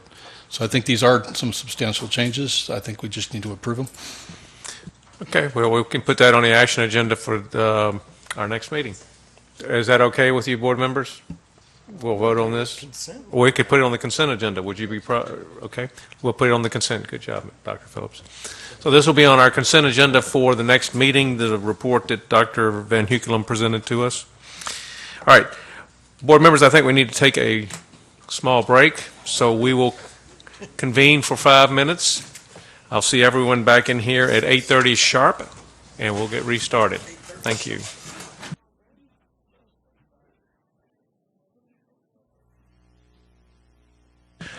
All right, welcome back. We're here on Monday night, December the 7th, and we're at item 11.02, project bids received for the Royal Oaks Elementary School construction, and Tim Louder is here to present. Thank you very much. It's my pleasure to come to you tonight to tell you that we took bids on Odell Elementary School this past Thursday at 2 o'clock. We were fortunate enough to have 5 bidders, 5 active bidders, and we took bids, and the project, we are very happy to report, came in very, very close to our budget. We were concerned that with the bidding climate and the actual amount of work out there right now that we might see bids much higher than this, but we're very, very fortunate that the bids came in the $19 million range. Even with all of our, if we took all of our alternates, we'd like to do so, which we probably will not do. The total bid price will be $19,767,000, which is well within our budget that we feel like would work. We had talked to Cabarrus County and had given them numbers in the $22 million range for the construction. So with this information, I think they'll be very happy when they go to the bond market, knowing that they can make this happen within the funds they have allotted. And that's just an information for you. We will ask you to come back and award this contract probably the first week in March, but after the funding is available. What funds were allotted for that? What was the funding allotted for? Cabarrus County had asked us last week for an update on funding to go to the bond market, and we gave them funding of $22 million for construction. For construction? Yes. Okay, so we're well under that. Yes, sir. Yeah, board members, Ms. Probst will give you an update on what the project looks like overall, so she'll be working on that in the weekly minutes. Ms. Probst, well, you know, it's one of those Kelly girls. Kelly, yeah. All right. It's getting late. Glenda, are you ready for me? Well, can I ask, have all of these potential contracts got equal wording legally about unexpected expenses, or what's the technical term for? Change orders. Yes. I mean, Yes, they all have exactly the same wording as far as that's concerned. We do have allowances built into this, as you can see from the bid tab. Mhm. We have built-in allowances, knowing that we're going into the project. Should there be some unforeseen circumstances, we have those allowances bid in, and they first start at allowance 8. And then Okay, the 6. allowances. Okay. That gives us that flexibility. Should we find something in the project that was unforeseen ahead of time? Okay. Oh, good. All right. I'm with you now. Thank you. Yes, sir. Mr. Louder, I have one question. On the bid tab, of course, it has all of the options that were available. Is there any way that you could just maybe put this in the weekly minutes so we could understand exactly what each of the numbers of the different alternates are, so we can understand what that actually means? Because, you know, some of them, we may not really know what the layman terms are for, like this one that says the Bosch fire alarm or the LCN door closers and that type of thing. Well, if you recall, at last meeting, we came to you and asked you to approve 8 bid alternates, preferred alternates. And what that is, those are the preferred alternates. As you can see within this contractor's bid, all those preferred alternates for the equipment we wish to have were given to us at 0 additional cost. Okay. That's all that was. It was to give us a number of how much it would cost to get our preferred alternate in that program. All right. Thank you very much. Yes, sir. Any other questions, board members? At this time, we will. So these bids are valid until March? You said you're not going to come to us until March to approve them? Yes, sir. The bid language allowed us to be open until after March, so that we can award it in the March timeframe based on funding availability from Cabarrus County. Okay. And it looks like the funding stream, the commissioners have it on their agenda for their next business meeting. Yep. So I will point out that we did take a bids and ask them to break out the portion of the project that dealt with site development. As you can see, this bidder bid $2,190,000 for the site portion of the project, which if Cabarrus County would elect to do so and put the cash before going to bond market, then we could actually start the project by doing some of the site work prior to the actual award of the entire contract. We just did that for our convenience, should that be the case. all right, so we could see the approval for these bids earlier if they agree to go that route. At least that portion of it, which Yes, allow once the because then we would funding's have to award the bid at that point. Yes, sir. All right. Well, keep us posted. Thank you. Oh, Dr. Phillips has another question. Can you just give us a quick update on Mount Pleasant Middle School? What's the schedule on that for bidding? Yeah, Pleasant Middle School bids this coming Thursday at 2 o'clock. So in your next board meeting, I will give you an update that is exactly similar to this for the Mount Pleasant Middle School as well. Great, thank you. Yes, sir. Wonderful. All right, board members, if there are no other questions, we'll move on to our next item, and that is the policies and policy revisions. These are all PLS updates. I received, did I receive any comments? I think I had one question, didn't two? Yeah. All right, Ms. Reimer and Ms. Burns. So for first read consent tonight, we have 3220 Technology in the Educational Program. This is a state board optional PLS update. It removes the requirement for local school systems technology plan. The comments from the committee were support of that change due to our digital planning is already integrated into strategic plan. We have 3431 conflict resolution. This is also a state board optional PLS update. It eliminates requirement to include a conflict resolution plan and an alternative school improvement plan. The comments from the committee was the support to this change. All schools are encouraged to in our county, but not required to. And then finally, 5022, registered sex offenders. This is a state board optional PLS update. It eliminates the requirement for the superintendent to create and maintain a list of criminal offenses that subject a person to sex offender law. This directs the reader to a public notification at the North Carolina Attorney General's office, and we add a link in our policy section. There's a first read. Consent. Board members, do I have any other comments on these policies? If not, should we put them all on the consent agenda? All right, those are on the consent agenda. Next comes 12.02, policies and revisions. This is for approval on the second reading, and we have 3 before us there. Ms. Reimer? Yes, sir. 3450, class rankings. This is a state board required PLS update. Clarifies that the high school principals must compile class rankings for listing on student transcripts in accordance with State Board of Education policy. It is required. 3470 and 4305, alternative learning program schools. This is state board required. Strongly recommended and recommended PLS updates. Makes conflict resolution plans optional. Adds assurance to assignments and transfers of students with disabilities. Adds clarifying language. Adds a provision to Section F pertaining to participation and state accountability, modifies language in F1 to be consistent, and updates the legal references. 2315, 3635, board intern.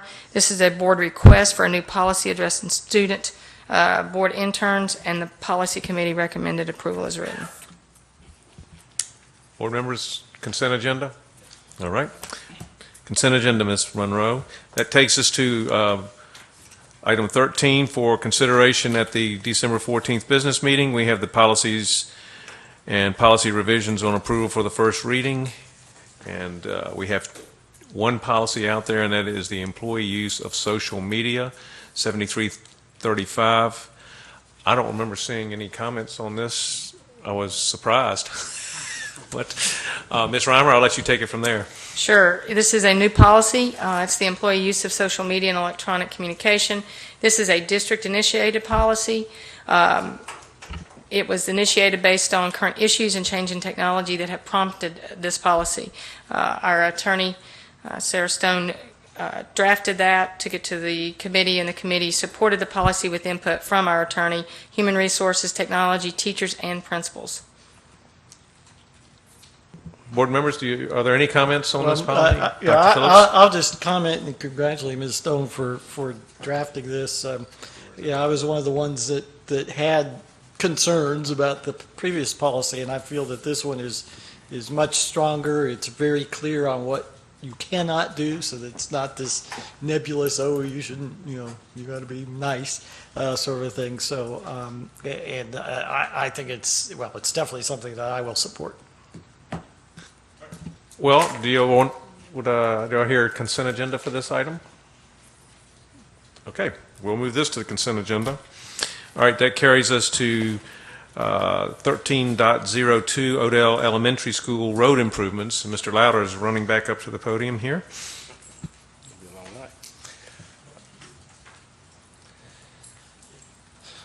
I think the last couple meetings we've had, we've talked to you about Odell School road improvements.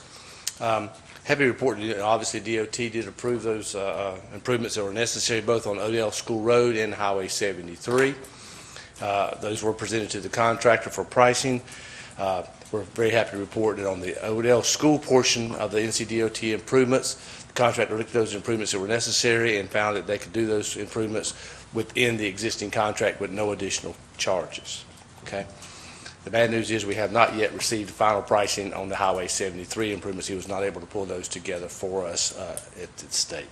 So we are hoping to have that to you by our next board meeting to give you the pricing for these Highway 73 portion of this improvements.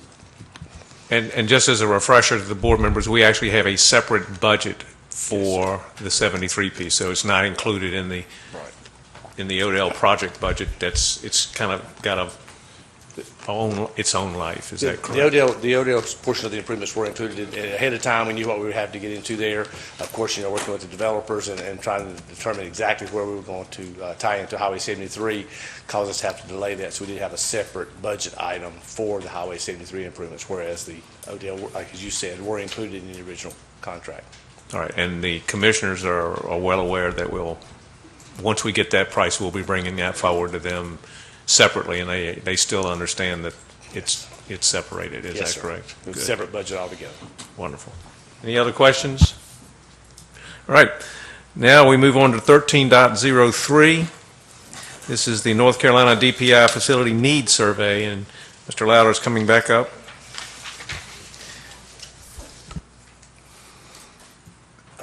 Just the introduction.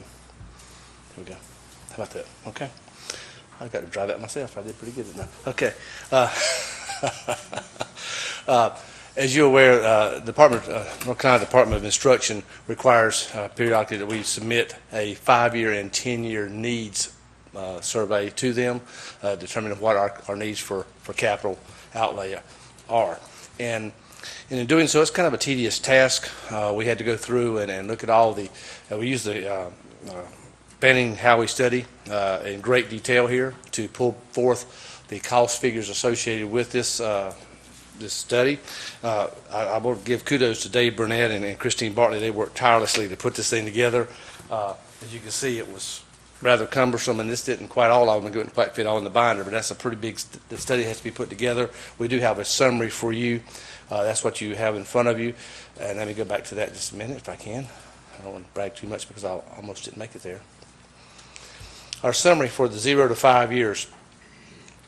And we went with, worked with IT and worked with facilities to generate this list. It looks like in the first 5 years, the school we have needs for new construction and for improvements and for just overall general maintenance to the tune of $320, make sure I show that, $320,315. Okay, that's a substantial amount of money. However, we think, well, okay, if I do that the first 5 years, I shouldn't have much left over. But as you can see, in the 5 to 10 years, that same, for our 5 to 10 year needs, considering new construction, additions, renovations, and land and that sort of thing, is $321 million. So you can't rest on your laurels on the first 5 years because you have just as many needs within the 6 to 10 year time frame. This is required to be brought before you as a report so that then you can act upon it, saying you have accepted this information and then you are submitting this information to the state so they can include it in their overall state request for funding. So what you will have with this is your next meeting is a chance to approve this plan to you, and then we will submit it on to the state. It will also then go to the county commission at their meeting the following week for their approval because they have to sign it as well, saying that they have recognized this magnitude of needs, and then it will be sent to the state. Our board members, are there questions? Ms. Carpenter? Yeah, my question is, I noticed that you've got an addition for Central Cabarrus High School. Also, you've got new Central Area High School. Yes. Now, are you putting a new school out in the Central Area and an addition? I know we've commissioned the study for Central Cabarrus to find out whether we can spruce up Central Cabarrus or if we need to tear it down and build a new school. But it looks like you're doing both in this estimate here. What are we doing? No, ma'am. What we're doing is Central Cabarrus is Central Cabarrus. It's a study of improvements to make improvements to Central Cabarrus, see if we want to keep that or replace it. The new Central Area High School is a new high school altogether. You will know you have not yet received the 5 and 10 year plan from us as facilities that will identify that we recommend it being centrally located rather than on the outskirts of our growth area. So there are two separate items. One is a totally brand new high school for growth, and the other one is the actual renovations or replacement of Central Cabarrus High School, two separate projects. So it is two separate things. Yes, We need both. No, I mean, okay. Because I didn't know if we were saying one or the other. So we're saying we need both of those. Central Okay. Cabarrus is for renovations and expansion from 1,200 to 1,600 students, and then the other one is a completely brand new 1,600 students high school for expansion period. So that's taking that Harrisburg area that is doing this and the other You've got part of the Harrisburg, growth. you've got Cox Mill, you've got 5 high schools that actually exceed their capacities by the time we can put a high school in place. So we're looking to propose a high school to you for a brand-new high school to add 1,600 seats to the high school level, and we propose for it to be in a central location. Okay, thank you. Yes, sir, Mr. Walter. My question related to, you said these numbers were based on the Fannie Howey study. The Fannie Howey study says Mount Pleasant Elementary School and Wolf Meadow Elementary School need to be replaced in our plan, yet you don't show that here. Because they're already funded. They're already funded for replacement? I'm sorry, which one did you say? Wolf Meadow and Mount Pleasant Elementary. Oh, yes, we did not do 100% of Fannie and Howey. Fannie and Howey allowed us to do all the renovations and the improvements. However, for the new schools and based on our growth, we did not include exactly what Fannie and Howey did not. But I don't know, according to the ratings, if these schools were in one of the poorest condition, it Yes. should be on our top, whatever it is, 2, 4, 6 schools in need of replacement. We have 6 schools in need of replacement. We can't afford all 6. So we're trying to I get understand we can't afford any of it. That's why Yeah. it's just a list of needs. But Right. if we paid for a study that said we need to replace these 2 schools, or at least put them on our list, maybe we should continue to keep them on there somewhere, even if they are lower priority. Can I jump in? Yes.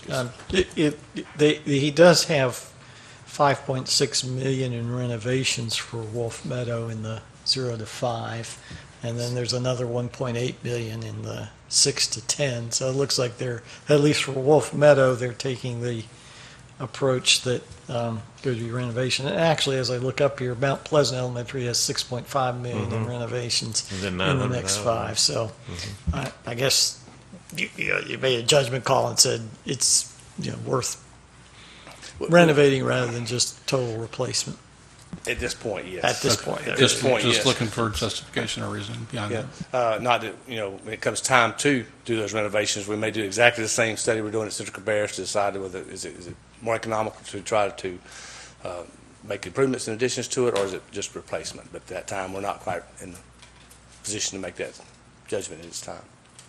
So I know what non-binding means. I know it's not a plan, as you state in the agenda item, but can you specify again why we're giving these numbers to the state, and that locally we should not think that this is some kind of commitment? Or it's hypothetical, is what it sounds like, but what's the... The state has a I guess I'm saying I don't want local people to think that within the next 5 years we are going to do these particular projects. We might need to, but This is not setting a priority to is only identifying the need. Okay, and the State Department of Transportation will use this identification of needs purely as a lobbying tool when it goes to the state of North Carolina, when they start looking at financing, maybe through the state of North Carolina, but they do a statewide bond package or whatever legislation might allow them to do.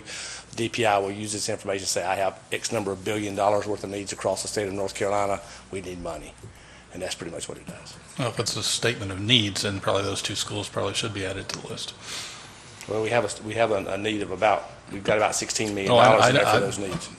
I understand that, but obviously they're not designed to the safety standards that we have nowadays when we build schools. So. Yes, Ms. Carpenter. I'm sorry.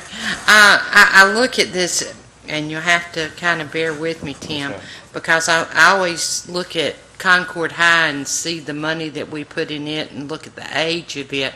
A lot of times I look at old things and I kind of say, gee, they can be spruced up and they're great. And then I look here and see where we're wanting to put a new school at Northwest Cabarrus, and I look at the money that we invested in Northwest Cabarrus when we put the money in the gymnasium, into the science wing, and into all this other stuff, and then I'm saying, well, here we're wanting to put a new school out there. And then I look at the age of what Central Cabarrus is. And I say, why are we putting a new school out there for Northwest? Why are we not doing what we did at Concord? Well, a couple reasons. One, Northwest is not near good physical conditions as Central Cabarrus. And secondly, the campus size at Central Cabarrus allows us a lot more flexibility to be able to make improvements at Central Cabarrus, which you do not have that flexibility at Northwest. Well, why did we put that money in that gymnasium then? And we're kind of ahead of the horse is ahead of the cart here just a little bit. You will get a 5-year plan from us that we'll talk about. I just had to bring this to you because it has to be voted on and submitted before January, so I didn't have a chance to give you your 5-year plan. But hopefully you'll get your lay that out in front of you here this coming Friday, I guess, for you. But what it does, some of them, what we will do is in our 10-year plan, we look at not only taking Northwest as a replacement sometime in the future and building a replacement school for Northwest High School, then we would take the best portions of Northwest Middle School or Northwest High School and remove those portions that are not economical to upgrade, and then add to those to create a new middle school at that location. That's our proposed plan to you, kind of a little precursor to your 10-year plan. Okay. So it's not all lost. We're not going to just get rid of it. Well, because after I was just asking him what the total amount was at for that gymnasium, because I was a big part of our COPS, the majority of our COPS we put in there. And I hate throwing money out the window like that. So, I mean, we need to look at the return on that. We don't But I was intend to just abandon that. We noticing don't that. intend to abandon that campus. We just need to repurpose it. Oh, okay. All right. All right. Thank you. Yes, ma'am. Yeah, Dr. Phillips? I think you alluded to this already, but this list doesn't include the ongoing projects of the new Odell and the new Royal Oaks, new Mount Pleasant. So I assume the state just doesn't want to know about those. Well, those are already contracted and already done, so they're not in our future needs. Okay. They're our needs, but we're meeting those needs directly right now. Yeah, you just got to look at this report as a sanity check for the state, or order of magnitude, so that they can look across all the districts and kind of get an idea over the next 10 years that in Cabarrus County there's going to be a $600+ million need for facilities and maintenance. It may or may not be accurate. I mean, once you get out 3 or 4 years, you kind of lose accuracy anyway. But we were very fortunate. We will be presented with the 10-year plan officially in our retreat, and we'll be talking about this 10-year capital plan at that point. And that will truly be where we go and share with the commissioners and even our public to talk about what our future needs are and how do we get there and what methods we'll follow. Right. I think the Fanning Howey study was invaluable in letting us pull some of these numbers together and identifying some of our needs throughout every school we obviously had. It was very tiresome, obviously, for Dave and Christine over the last few weeks, just in the magnitude of putting all the information into the format that the Department of Instruction wanted it. So that's what the most tiresome portion of it. But you only had 2 people involved, whereas this effort usually included a lot more, because you've done it before, Dave, right? And so there was a lot more labor involved in this than this time, would you say? There's a lot of information that they were requesting, so additional information that they haven't requested in years past. Okay. And it did take quite a few other people involved in going through to make sure this was, there was a sanity check, if you will, that those numbers were correct, and we did prioritize those. Okay. All right. Any other questions? Yes, Mr. Powell. Oh, no. Can we move it to consent agenda? I have no problem. Anybody else have a problem with consent agenda? All right, let's move it. Thank you. So that's consent. And we have the 13.04 Odell Elementary School furniture purchase. Ms. Klutz? And my lovely assistant, Mr. Wilder. Right? Y'all too punchy this late at night. Okay. So we want to talk with you about the purchase of the furniture for the new Odell School. And so there's a couple of things that I want to talk with you about before we ask you to approve or vote on the idea. The furniture for, let me see if I can get this to work for me. The furniture for Odell, as we've been working through it over the last couple of years, obviously we've not had a new school in the last 5 years, so we've been thinking about this for a while. And as we were thinking about it, we knew that we need to centralize our furniture purchasing and standardize the furniture purchasing for the school instead of allowing the principal of the new school to make 100% of the decisions, kind of like when we did furniture in our capital outlay. We did some centralized purchasing. We had the school's input, but we made some decisions for standardization here. We also talked a lot with our facilities department because when they're repairing and replacing those things need to be considered. While a principal's input is extremely valuable, they may not know the repair capacity and that type of thing, the availability of parts and that type of thing. So it was real important that we centralize our purchasing. Principals and central office staff would collaborate with the school and the construction department on what that furniture would look like, but we would make a group decision. We decided we needed to modernize our approach to purchasing furniture, not just using the same old method that we had used in previous years. We've become aware more recently that our furniture and placement of the furniture has a high impact on our learning environment, and we can do a lot of things with that. So the proposed furniture that we're going to talk with you about, or the proposed contract, is similar to furniture that Union County uses in a concept they call Classrooms of Tomorrow that impact learning. Okay. So our options for buying furniture and staying legal are to purchase under state contract. That's one option. We can purchase under this cooperative purchasing network. It's a TCPN is what we'll refer to it. And then we could also do individual bidding. So informal bidding for anything greater than $250,000 and formal bidding for anything over $250,000.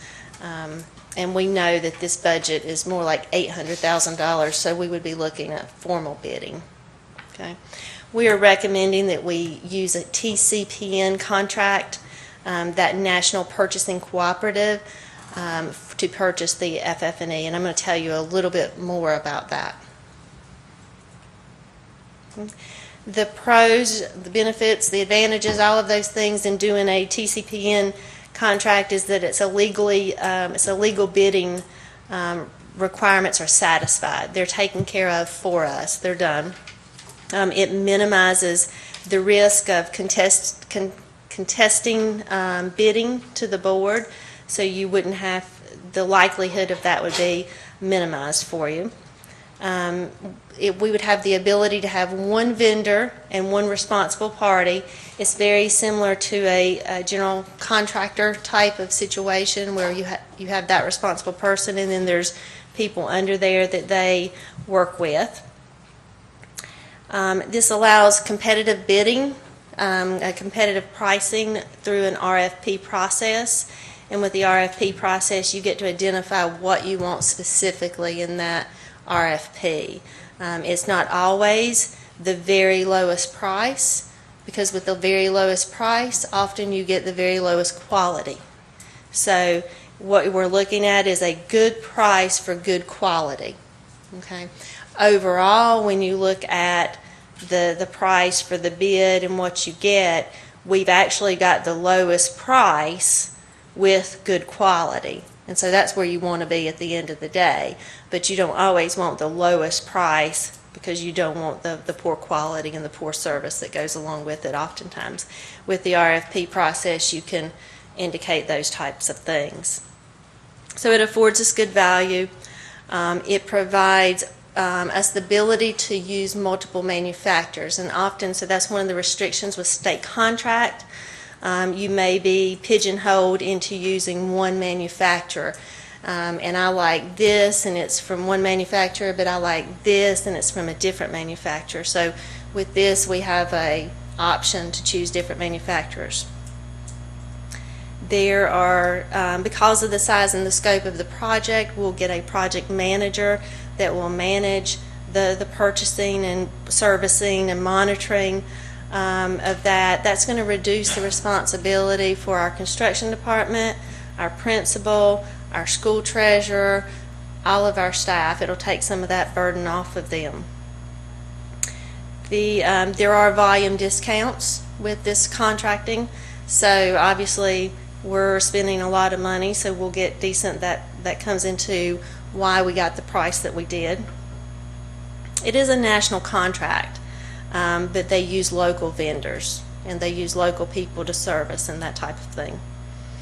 North Carolina sales tax is generated because the products are delivered here, so the sales tax is North Carolina.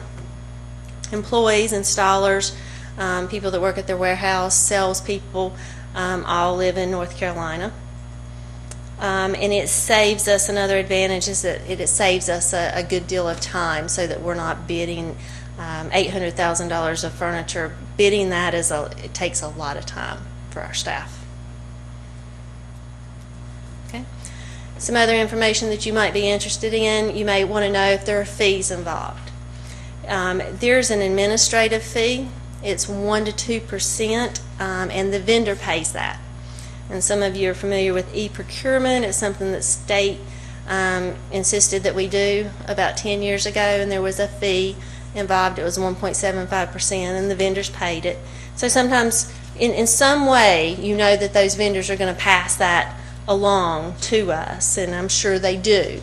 But at the end of the day, if we get competitive pricing, that's okay. There has to be a profit built in there somewhere. So where do the fees go? The fees go to this TCPN administrator in Texas. And what do they do with those fees? So it takes care of the administrative costs to bid these things out and monitor the bidding activity. 40% of those funds, the fees that are collected, are used to purchase or create Braille text for students. So they put that back in education. And so my original thought was, okay, that's Texas. Well, we'd appreciate having some of that money here. And the response that I received was any LEA may purchase, either get the Braille text free or for low cost. So there is some return back into North Carolina school systems, but they're about Braille. You may ask if there are shipping charges on the outside. Mr. Powell had this question. Are there shipping charges? So the shipping charges are included in the quote. They are not outside the quote, and we are still, even when comparing that, we're still lower than what we would be with state contract or another vendor, including the shipping and the sales tax. I mean, the shipping and the sales tax, yes. Okay. So these are some of the LEAs that have used TCPN. There are a lot of governments that have also used TCPN, but I thought you would be most interested in school systems. I have physically contacted Greensboro and also Union County, and they were both pleased with the arrangement, the price, and the service that they received. The structure, again, is kind of like a general contractor. Contracts is who we would like to use for the furniture purchase. They are based in Florida, but they have locations as close as Charlotte, and their warehouse is in Union County. We have, through our selection, we will be using 20 different vendors, and contracts is the kind of the GC that runs it for us. Okay, and why was contract selected? For all of these reasons, there are 4 to 6 entities that do this type of GC kind of process for furniture, and contracts was selected primarily because of their service level that they have provided, and I'll just let you read the detail there on that page. They deliver the product, they set it up, install it, they remove the trash. It's a turnkey job. They take care of the problems. If there's something's arrived broken or something like that, they take care of all of that too. Okay. So our budget for this project is $888,000 for furniture. So the new school, the new Odell, the estimate, the contract, the price that we have right now is $803,306. We'll also need some furniture for Odell Primary. That's the $25,793, which leaves us about $58,000 in the budget. We also know that we have to purchase custodial equipment, trash cans, those kinds of things. They're separated. And then we'd like for the rest to go to some marker boards. And so that's, as we visited Union County and those classrooms of tomorrow, we're trying to find a way to make that happen. And so just kind of set that aside. No decisions, a final decision hasn't been made on that, but that's what we're thinking. So we'll take questions or concerns, and basically we'd like for you to approve us using the TCPN contract to purchase the furniture for the new school. Dr. Phillips? So that price of 800,000 some odd, that's a firm quote, you've already received that? We have. So they are ready to go if we approve it? We are ready to go. Okay. Any other questions, board members? So Harrison? just to understand, when were originally budgeting for Odell, we budgeted furniture, the line item as 888, and under this new arrangement or new group providing the same or similar services, our cost will be 803,000, again, according to that. And then we also with those savings that you've listed there. We also need to buy the $25,000 for the Odell Primary, so that's a part of it. So yes. Okay, good, thank you. Excellent, thanks for the efficiencies. One of the most striking points for us was not only price, but the fact we had the service. I mean, it's amazing how much burden we have when the furniture is just delivered, and from 30 different vendors, and they show up at different times, and we have to coordinate unpacking and setting it up and getting it ready to go into school. By using contracts, they come in and do all that for us at a price that's more than competitive, which we was very, very happy to see. Just so the public has more understanding, furniture is more than just desks. What kind of things are you talking about? We have desks, we have teachers' desks, we have file cabinets, we have media center furniture, we have front office furniture, cafeteria furniture, all that. Everything that's furnished in the schools that you would need to run a classroom is run through this contract. Okay, and then you include the primary school, 25,000? Well, the reason there's 25,000 for the primary school is because we were taking the furniture from the primary school that's for the 4th and 5th grade. So you're moving furniture from one school? Move it to the new school. So it's not all going to be new furniture then? Only the 4th and 5th grade where we have some of the classrooms, because that furniture is too big for K2. So therefore, we move that furniture to the high school, which is 3-5, and then replace that amount of school, at least that number of classrooms worth of furniture. So some will be brand new and some will be from the... Yes, some will be 5 years old. All right, board members, consent agenda or action agenda? Consent, okay. All right, that brings us to the final item, number 14. I need a motion to adjourn. Oh, can we debate that? I want to stay a little while longer if no one minds. Is Dr. Phillips, did you say you didn't want to adjourn? We want to find out something? I wanted to know if we could debate this. I do not second that motion. I need a motion, please. Move to second. All right, and David Harrison seconded it. Dr. Phillips provided us the motion. All in favor of adjourning, say aye. Aye. Aye. Opposed? We are now adjourned.